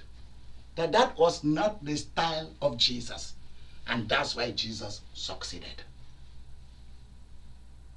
We want everybody to love us, everybody to follow us. We want to follow everybody. Look at it. It doesn't work that way.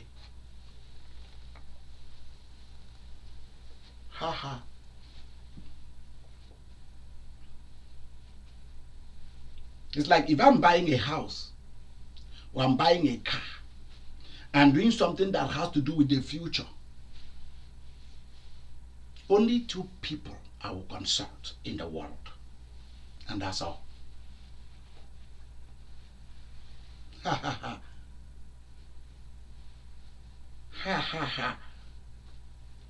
There are certain things that you don't need a crowd. You only need those who know what you know, who believe as you believe, who trust as you trust. Mm-hmm. If not, they will come and destroy you and destroy what you embarked to do in life. And all that you've built, they will destroy it.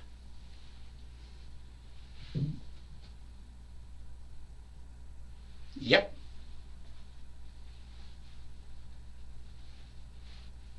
You want to play games? Well, life will play game on you. And human beings are willing. They will know that you are a player and they will come and play with you.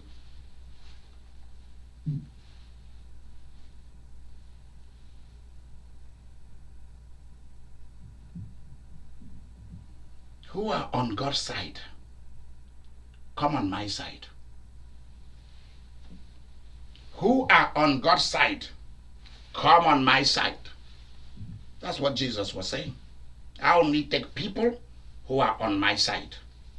Hardcore, passion, emotion, intellect, spirit, money, everything.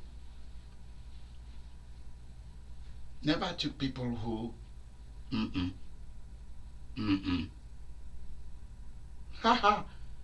Vivian, keep reading. And he cometh to the house of the ruler of the synagogue, and seeth the tumult, and them that wept and wailed greatly. And when he was come in, he said unto them, Why make ye this ado, and weep? The damsel is not dead, but sleepeth. Okay, stop there.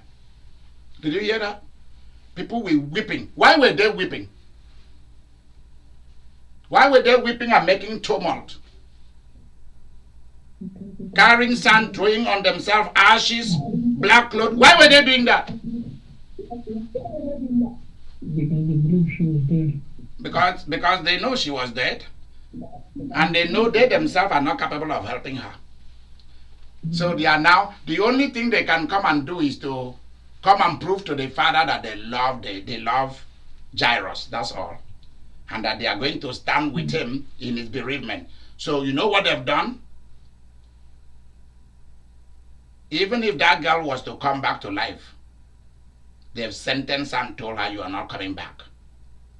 By our mind and imagination and us as spirits, we banish you from coming back. You cannot come back to your body. You are dead. That's what they are saying. We don't need you back in the land of the living. That's what is happening. We are already comforting your father because you are gone. We believe that when somebody dies, they are dead. Nothing more. And yet all of you are privileged to follow the man, the God, who is called Jesus, Son of the living God, who is called life and the resurrection. Jesus said at the tomb of Lazarus, I am the resurrection and the life. Before you do anything big, create it first. That's what you are saying here. You create it first. Amen. You see how Jesus created it? He started creating it by telling Jairus, do not be afraid, only believe. Now at his house, he's going to repeat it to the crowd. You know why he's doing that? Number one, those who came, there's a large crowd following now. There's a large crowd following Jesus. He's destroying their doubt. He's destroying every powers of darkness. He's destroying the spirit of death from coming to act, taking captive the spirit of the girl. So that even if you wanted to bring her back, they say no. Because death sentence has already been pronounced by humans on the girl. It doesn't mean that because something happened to you, somebody should pronounce a death sentence on you. Somebody said, okay, that person has cancer, that person has leukemia, that person has brain cancer, that person has an accident and all the bones are broken, that person has this, that person has bankruptcy, that person has a divorce, that person made a mistake. And it doesn't mean that because that what has happened, really it happened. You acknowledge that it has happened. That's number one. Jesus did not say it didn't happen. Yes, it did. But Jesus saw it differently. She's sleeping. Because there's nothing like dead. It does not mean that people have pronounced a sentence about you, gave you a name tag, told you this is who you are, this is what we know about you, and then you accept it. Jesus is saying, don't accept it, even if it is reality. As long as you don't want it, as long as you didn't invite it, you cannot accept it.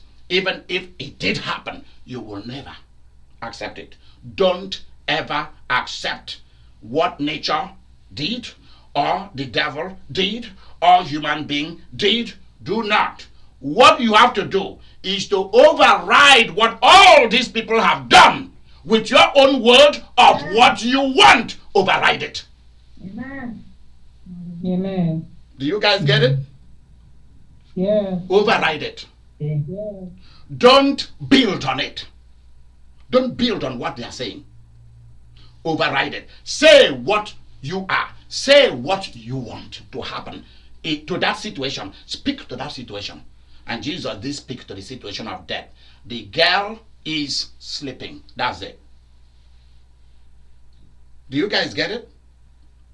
Yes. The girl is sleeping.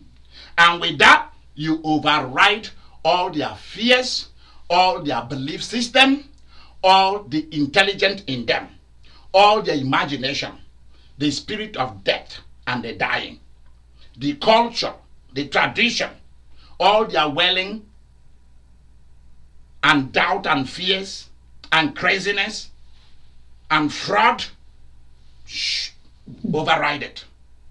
And those who are coming to make money, remember that. Those who are coming to eat, because somebody has died, those who have not eaten will use that to feed very well and drink very well and get drunk.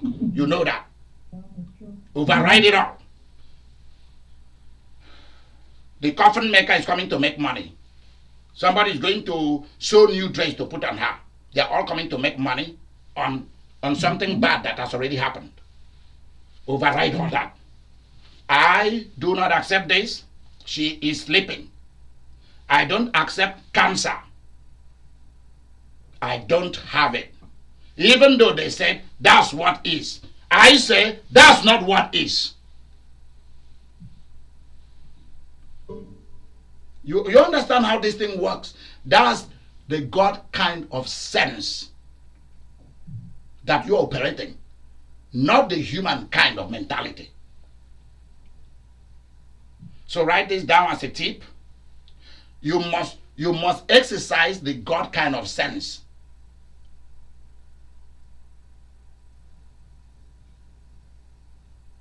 Instead of the human kind of mentality.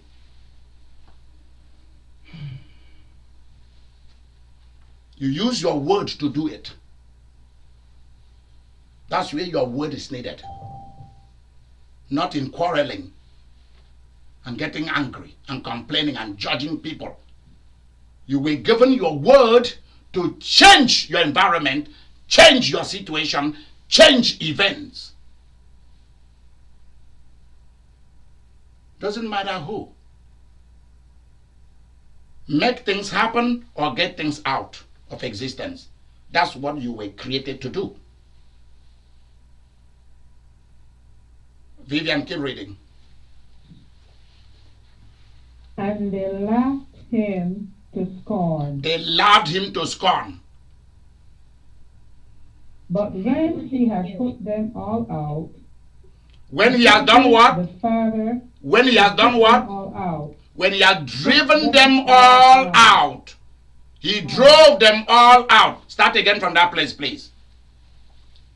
But when he had put them all out, he taketh the father and the mother of the damsel, and them that were with him, and entered into where the damsel was lying. Stop there. Stop there. Who did he take to where the problem was? Who? Mom and dad and those who believe in him. Did you see that? Who have you been taken to where your problem is? Those who want to make money off you, is that right? Of your problem? Is that those you are taking with you to where your problem is? Those who come to laugh at you and mock you to scorn? Ha ha! Start asking yourself those that you have been taking with you to the place of solution, or to the place where the problem is. Whom have you been taking down there? People to come and gossip with you. Medical doctors who tells you the death sentence, that they give you 1 year to be alive. Instead of telling yourself, I'm going to be here for the next 100 years. I've not achieved anything yet. I'm going to be here to achieve everything. If everyone I was born at the same time will all die away, that's their problem. I'm here to finish my job before I leave. And also I'm here to finish enjoying. I've not yet enjoyed. Haha. You see, one of your colleagues died. Everybody began to be afraid. He might be me next. Shut the hell up! Who tell you that your name is in the book of those who will die tomorrow? Or next tomorrow or next year?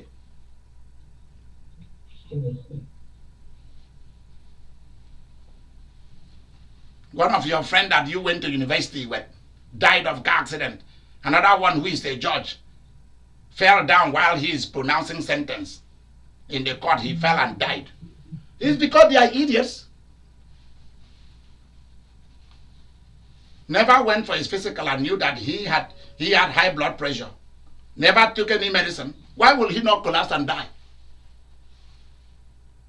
The other one have been driving the same Boboro Maja, boom kind of car. He bought it already old. They told him you should drive this car for 5 years and come and trade it in. He's driven that car until the tire is flat. Like what? After the accident, they opened that car. There was no water. There was no oil. And the engine blew. And the car fell into a ditch and he died. You start shaking. But they both died. Maybe it's me next. You start shaking. Are you them? Were you born with them? Did you come with them? Did you know who they are? Except you met them in college. And now you think you should be like them.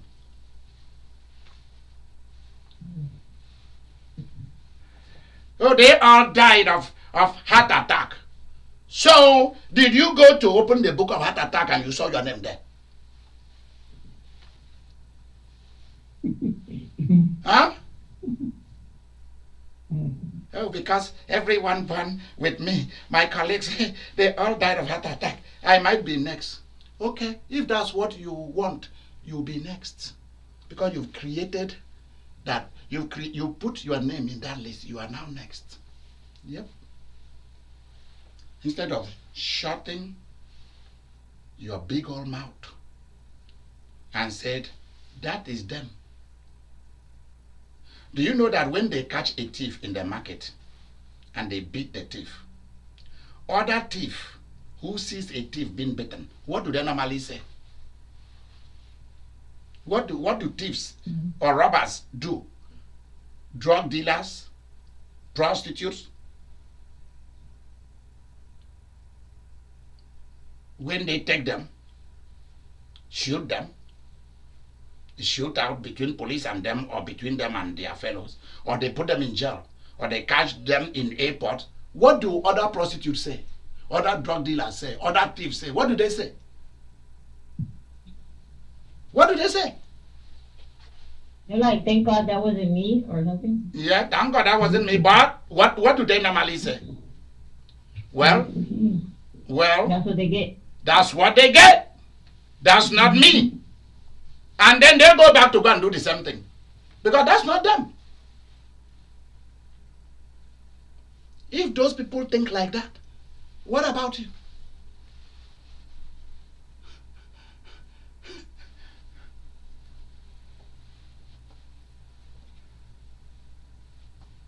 This will never happen to me because I'm not that person.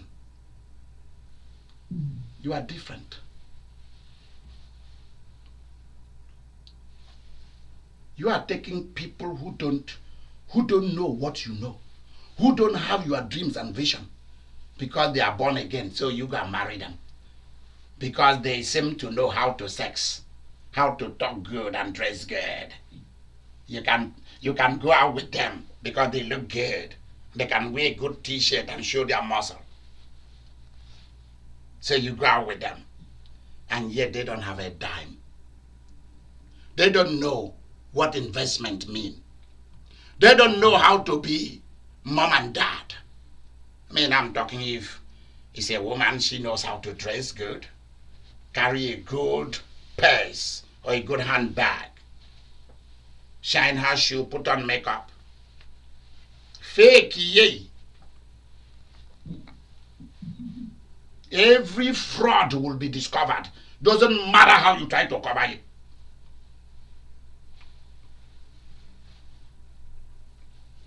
Lipstick. You just know that's just a lipstick. There's nothing in the head of that woman that you are running after. She looks very cute, very beautiful. Ask her to do dishes or to make tea or to fry egg. She will burn down your house.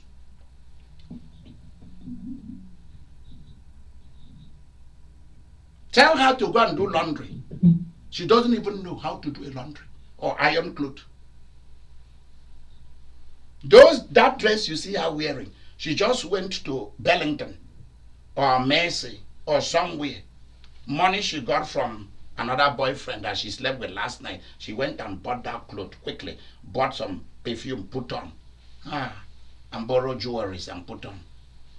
And you are like, wow, she's so beautiful. Or the guy, go and borrow a car from the auntie that will never allow him to be a man. Haha. You are like, wow, that's my man. Yeah, that's somebody who cannot keep a job, who was trained on how to eat and drink and sex and sleep and quarrel and complain and demand for everything, and then beat you up too, put his hand on you. That's my man. The father of my kids. That's my girl. The mother of my children. Yeah. Stupid dot nonsense. Here, love become a relationship between two idiots.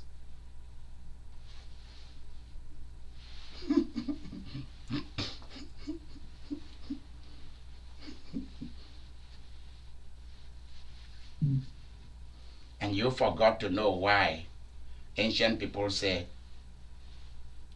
have some intelligence and smartness, be on a regular job, create your own business, have certain big money in the bank account, then you can fall in love.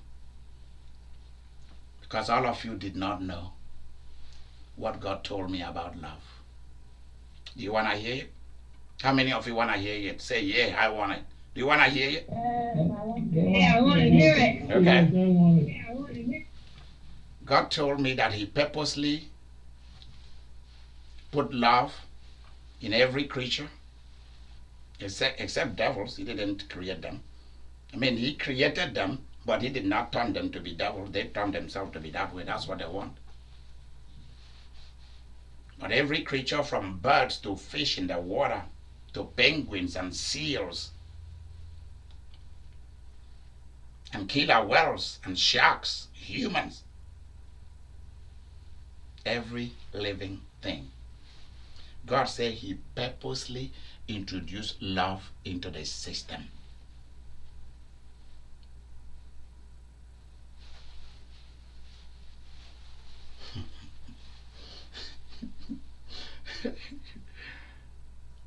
They purposely introduced love into the system. Number one,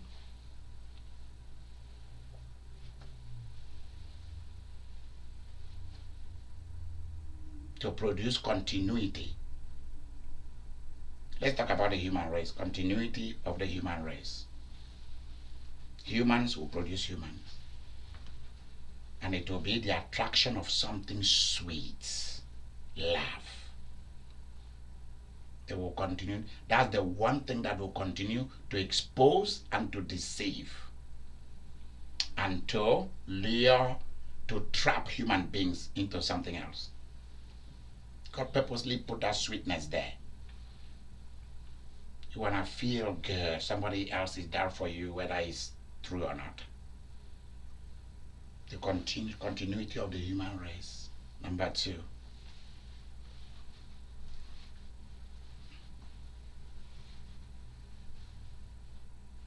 either you see love as a reality, or you see it as a trap for responsibility. It's either a reality, a willing, Vivian, make sure you put it, a willing reality, Okay. or a trap for responsibility.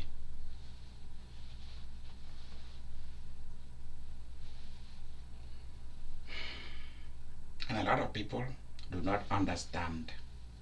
So when human being doesn't want to accept love as a practical reality for responsibility in life, or God has purposely put it there as a trap, whether you like it or not, to become responsible. Woo! Yeah. Heaven and I, we were discussing about love, and they told me that. So any way you want to fool around with love, or you want to take it serious, or you want to enjoy it, it's going to take you back to one word: responsibility. Yeah, you the man, you think you are smart. You don't want to work. You take the girl to go and eat with $20 in your pocket. Sooner or later, you will see the girl will ask you for you guys to go and eat in a restaurant where you are going to spend $100, the wine she's gonna drink. Auto insurance rates have dropped up to 50% in your area. Based on your zip code, you could potentially see significant savings. Excuse to speak me. with a specialist, please press 2 someone needs to hit or mute press 9 to be added or to hang the up. do not call list. Who is that? Who is that? I think someone switched over their phone line or something, or accepted a call Oh my while they're gosh. on the line. Yeah. Wow. So Seriously. Wow.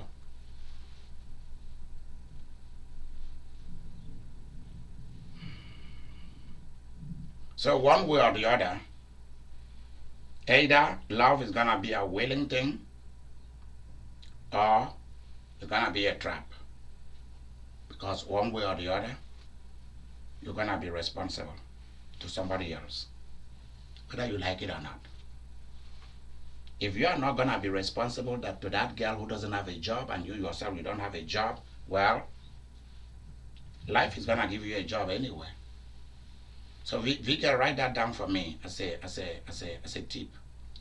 Whether you want a job or not, life or other people will surely give you a job, whether you like it or not. Please write that down. Whether you want a job or not, life or other human beings will give you a job. Whether you like it or not, you're gonna have a job. By the time that girl begins to put her demand for what she wants on a daily basis on you, you either go and become a drug dealer, or you become a gigolo, or you're going to sell something, or you're gonna become a thief. It's true. Yeah. Or your girl will become a prostitute, or a drug dealer, or a runner, or a keeper. hi.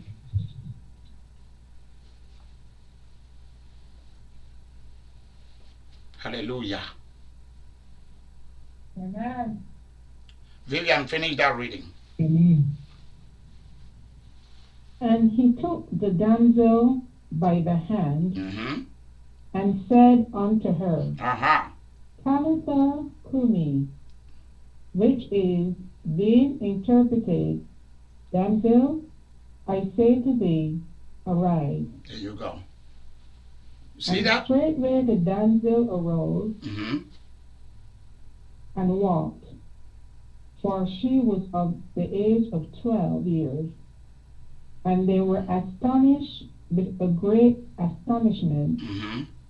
And he charged them straitly that no man should know it, Mm-hmm. and commanded that something should be given her To to eat. eat. There you That's go. the end of the reading. Thank you, Vicar. Thank you so much. Did you guys hear that? Mm. You must know where you are heading with something, what you want to achieve, and those who want to take along. Because you want to cut off the drama. You want to cut off the drama. Other people are coming to tell you their own position, the way they think about it, what they see in it, how they cut the drama off. Go straight to the point.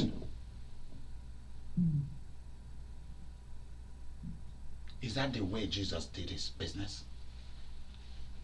Don't kill your miracles by taking people on a journey that didn't belong to them. Please write that down as a tip.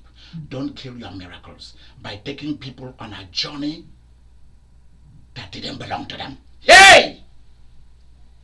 Hallelujah. Because you wanna listen to everybody. You wanna hear from everybody. So you wanna take everybody. And they come and destroy what you wanted in life. Mm. Interesting, isn't it? Yeah. Let me tell you that immediately Jesus appeared where the dead girl's body was, the angels of life told the girl, let's go.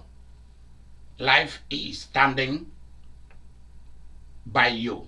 Life is standing by you. And all of you know that wherever Jesus steps into, life comes in there. Please start writing that as a tip. Wherever Jesus entered, life entered. Amen. Hallelujah. Prosperity enter. Money enter. Are you guys listening? Health enter. So stop treating Jesus wrongly. Stop treating him wrongly. He stood by the tomb of Lazarus. Life went into Lazarus. And he returned back. Stood by the body of little damsel there. Life entered. The girl came back. God, nature can destroy your body.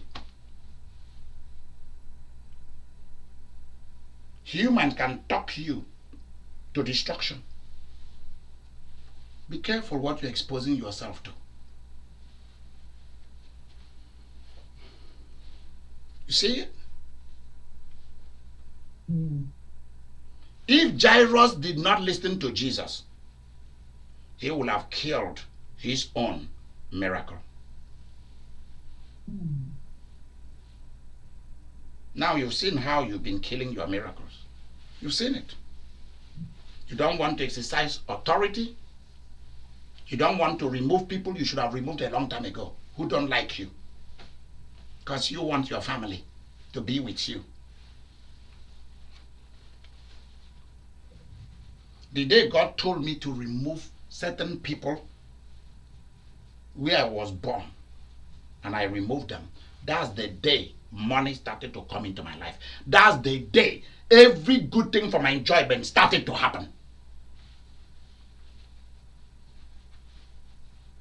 Some of you go to another country, you want to bring your family members to come to America, to Canada, to Europe. Good luck to you. Did God say that to you? And when they arrive, they become a thorn in your flesh. Because they were not part of your journey.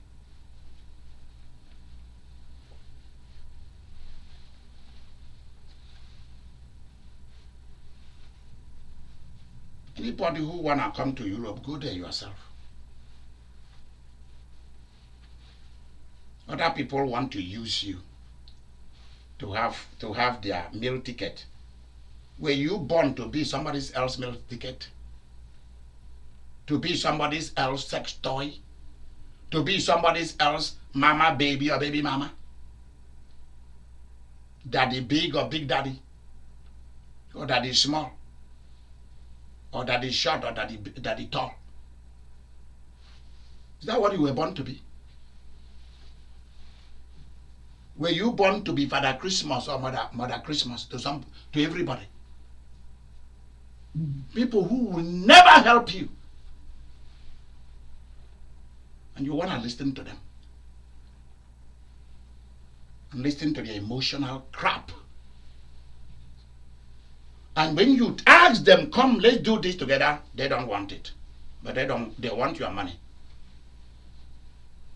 And you do not know behind this is envy and jealousy. And if they have opportunity to kill you and to do bad things to you, they will do it.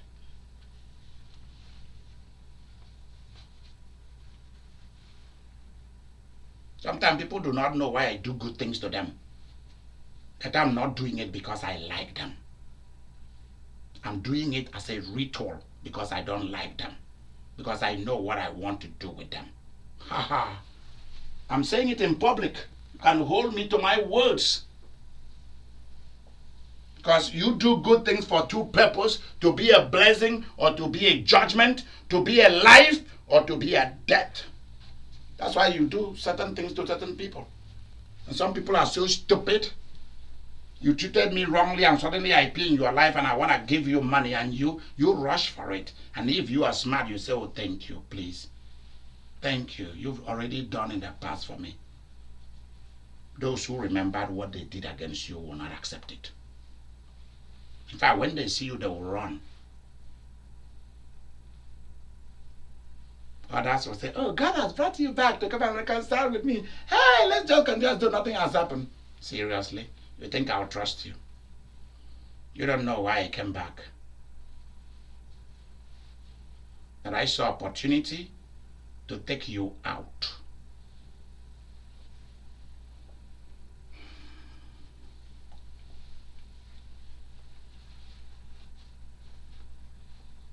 Go and read the life of David. You will understand who I am. Go and read the good side of David.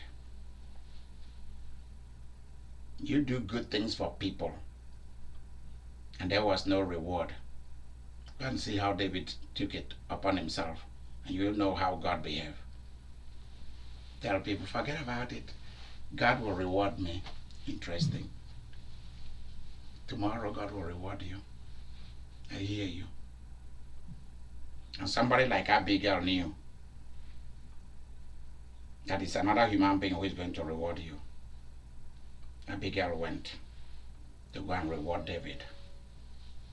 He said, since my husband that you blessed cannot reward you because he's so wicked, you guys do not know that when you do a good thing to somebody and they refuse to reward you, that it is called wickedness before God.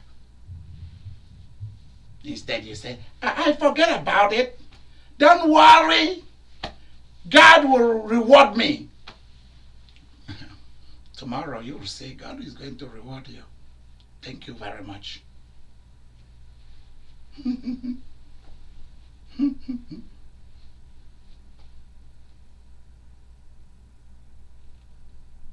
I've reached my point that I do not invest in any human being who will not invest in me.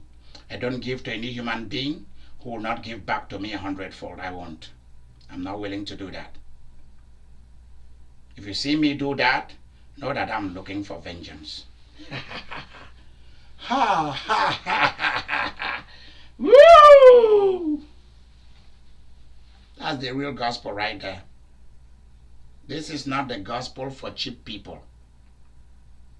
This is the gospel for the higher class, the business class. You think this guy is wicked the way he preaches? Well, have you read the epistles in the New Testament? Did you not hear what Paul said about giving food and drink to your enemies? What did Paul say? That if they are so stupid after doing you wrong and they come back to you to look for food and drink, Paul said, go ahead and give it to them. Because it will be like what? Vivian, tell us! It will be like what? Is that a good thing? What does that mean? What does that mean? Huh? That it will destroy them. It will destroy them. It will kill them. Paying them back. They've come to eat and drink. And that is the worst witchcraft you can ever give to anybody. People who don't like you and they want your money, you give it to them. Do you know what that money is? That's blood money, if you didn't know. That's the worst witchcraft. When people say, I'm practicing witchcraft, I'm a witch, I'm laughing at them because they don't even know how to practice it. They should come to me to teach them the bad boy and bad girl business. It is me that they should come to.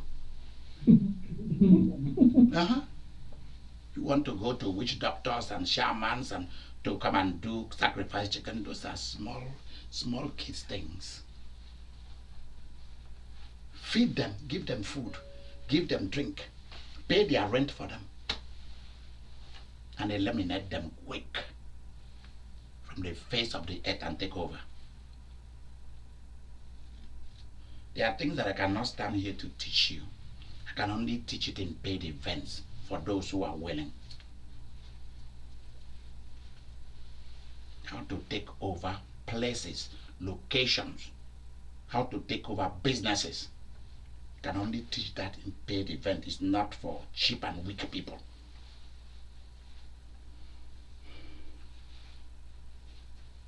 You guys do not even know that there is a place to start warfare, real warfare.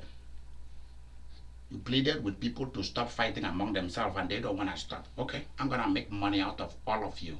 And all of you are going to die whether you like it or not. And you help them, let them fight. This has nothing to do with mercy and the good side of God. These are pure business. Please, go and look at Afghanistan. America left. Roslyn, how many millions is the weapon that America left in Afghanistan? Because they say it will cost more money to move them out. So let's leave them there. How much did they say? 80 something billion? Yeah. 80 something billion worth of equipment, including planes. Yeah, it's in the billions. It's in the billions. 84 billion. Okay. They left it there. Why? Because Afghanistan is a business. And the idiots called Afghans do not know that they will become a business for somebody else. They didn't know. But they're dishonest. Huh? But they're dishonest. There you go. And the idiot cannot even operate those equipment because they've taken the real thing inside those equipment out. They are just laying there. They finish using it for business. Do you know how many people around the world have made billions and trillions from Afghanistan's business? You want to be a failure in life? Others are going to make business out of you, whether you like it or not. They're going to give you drugs to carry and go to America and Canada and Europe. And they're going to put you in jail. Men are going to pimp you. Women are going to pimp you one way or the other. You are not going to escape because you didn't want to be smart in life. Pastors are going to pimp the last penny you have. In fact, even if you die, you didn't have money, they won't even come to your burial or bring you into the church. Because they will pimp you even after you've died. They will still pimp you. The church will pimp you. Pimper's paradise. Because you didn't want to create your own world, your own luxury, your own business, your own life. You want to follow other people and do campaign for them to be leaders, and you are nothing. At the end of the day, you have nothing to show for coming to this world. Shame on you. And you just keep killing your own miracles. Your own miracles. Your own miracles. See people who went on January 6th to go and fight. In Washington, D.C., they are all languishing in prison and in jail all over America. And the person they went to go and fight for is sitting down somewhere, smoking something, getting high.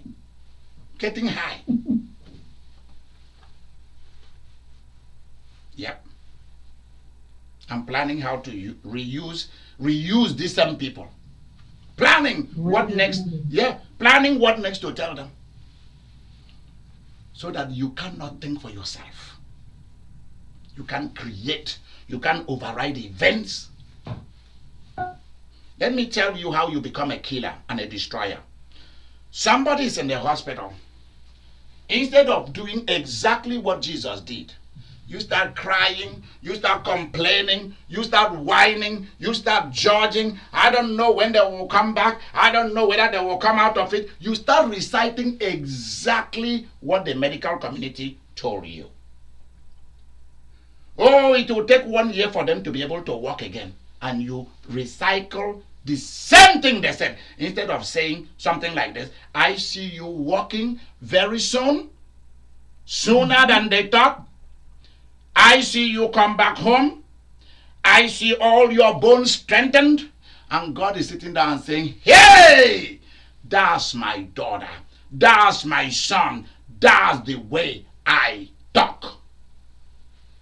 Instead of you are depressed. Do you know that when I didn't know that there are people who enjoy being depressed, being sad, being unhappy, being bipolar. And not only that, being stupid. I didn't know that. There are people who just like it. Why? People who enjoy being sick. When my little daughters were very young, if Favor is sick, I'm paying more attention to Favor giving her cough drop or Pedialyte, giving her a good bath, massaging her, lotioning her, put on her socks, put on everything to keep her warm, her heart, and I put on daddy's tummy, put a blanket, carry her everywhere to the store.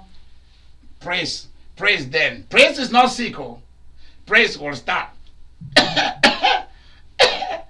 Daddy, I'm sick. Daddy, I'm sick too. and then I'll go and carry say, oh, Favor, Praise is getting sick too. Oh. Praise is getting sick too. And Favor will open eyes and look at her and say, Daddy, you really think she's sick like me? I said, well, she just started coughing. And then at that point, Praise will now cough even more.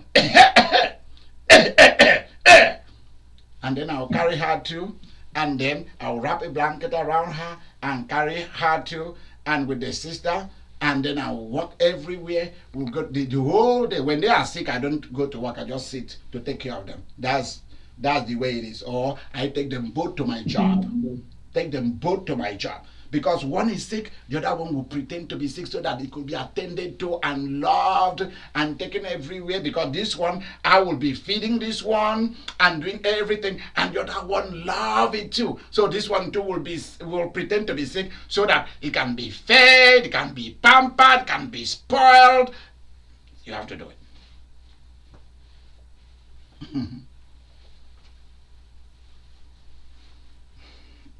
I love raising kids. It's fun. A lot of fun. Yeah. A lot of fun. More fun than the problems, the challenges behind it. You see some people, they start complaining. Why are you trying to be sick? Only your sister is sick. You start yelling. Instead of knowing that this is how you raise kids. This is who they are. They want to be loved and cared for, and you play along.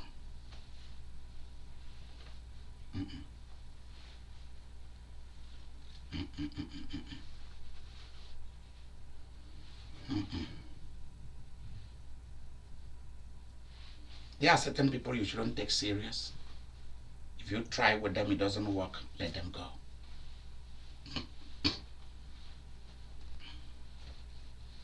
Don't kill your miracles.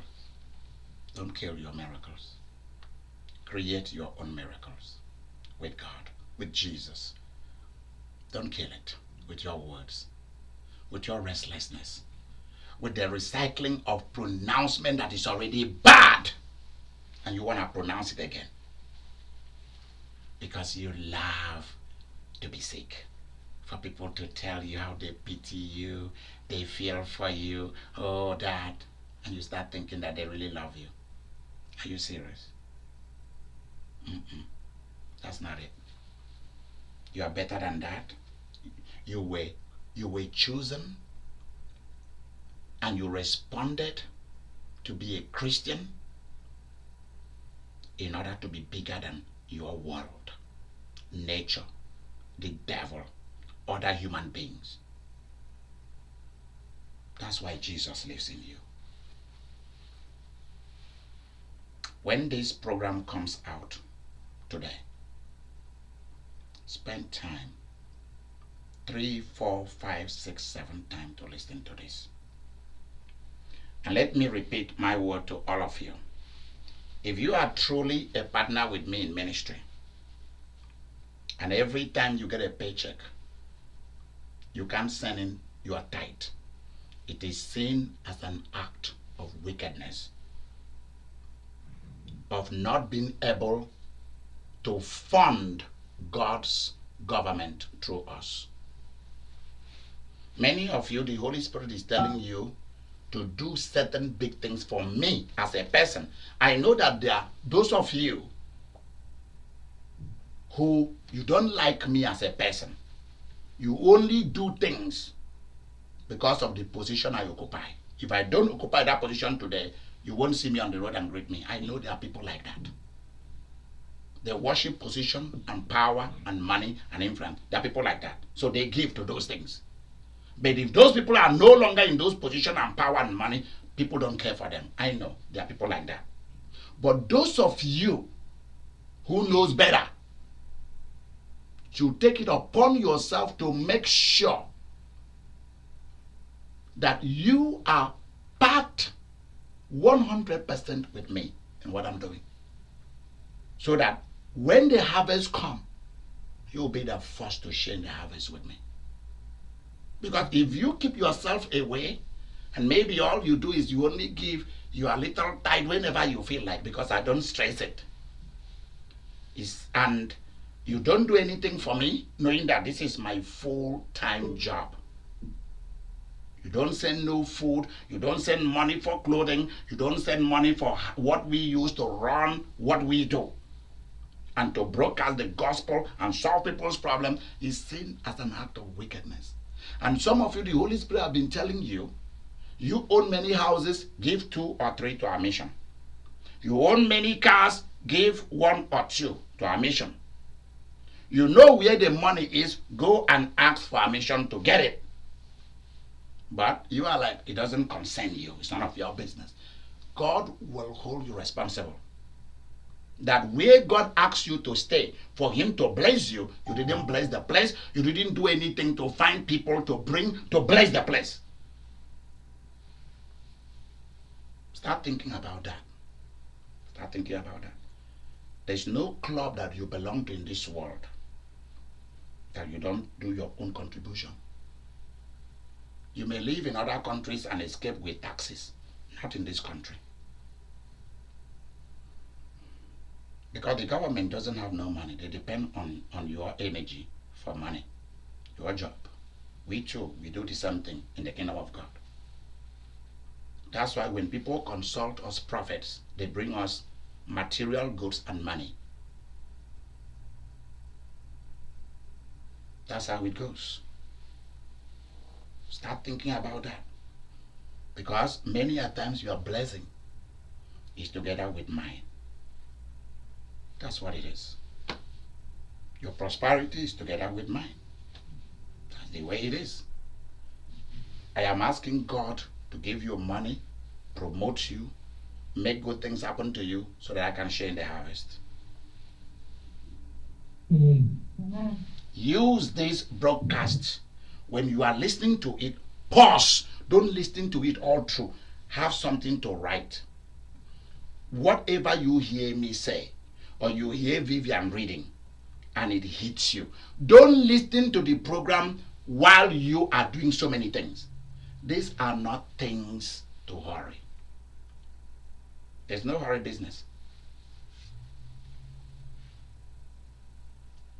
Spend time. As you are listening to it, something will hit you. You stop. You pray at that point. You pray at that point. You finish prayer, you come back and you continue to listen. Something else hits you. Capture your mind and your spirit. You stop. You use it to pray. You use it to sing. Until you go to the end of the video. And then you go over it again. And then you ask yourself, what am I willing to apply for me to prosper, to be at peace, to get profit? Materially, financially, and also supernaturally. God be with you. I will see you on Friday at 7 p.m. There is no service tomorrow. And there is no service tonight. Because what I've done today has covered something of 2, 3, 4, 5, 6, 7, 8 months. It's being given to you in one capsule. That's why I want you to spend today, tomorrow, and Friday morning and afternoon and keep listening to this. Friday evening, 7 p.m. Central Time, we will be meeting. Thank you very much. Thank you. Thank you, Bishop.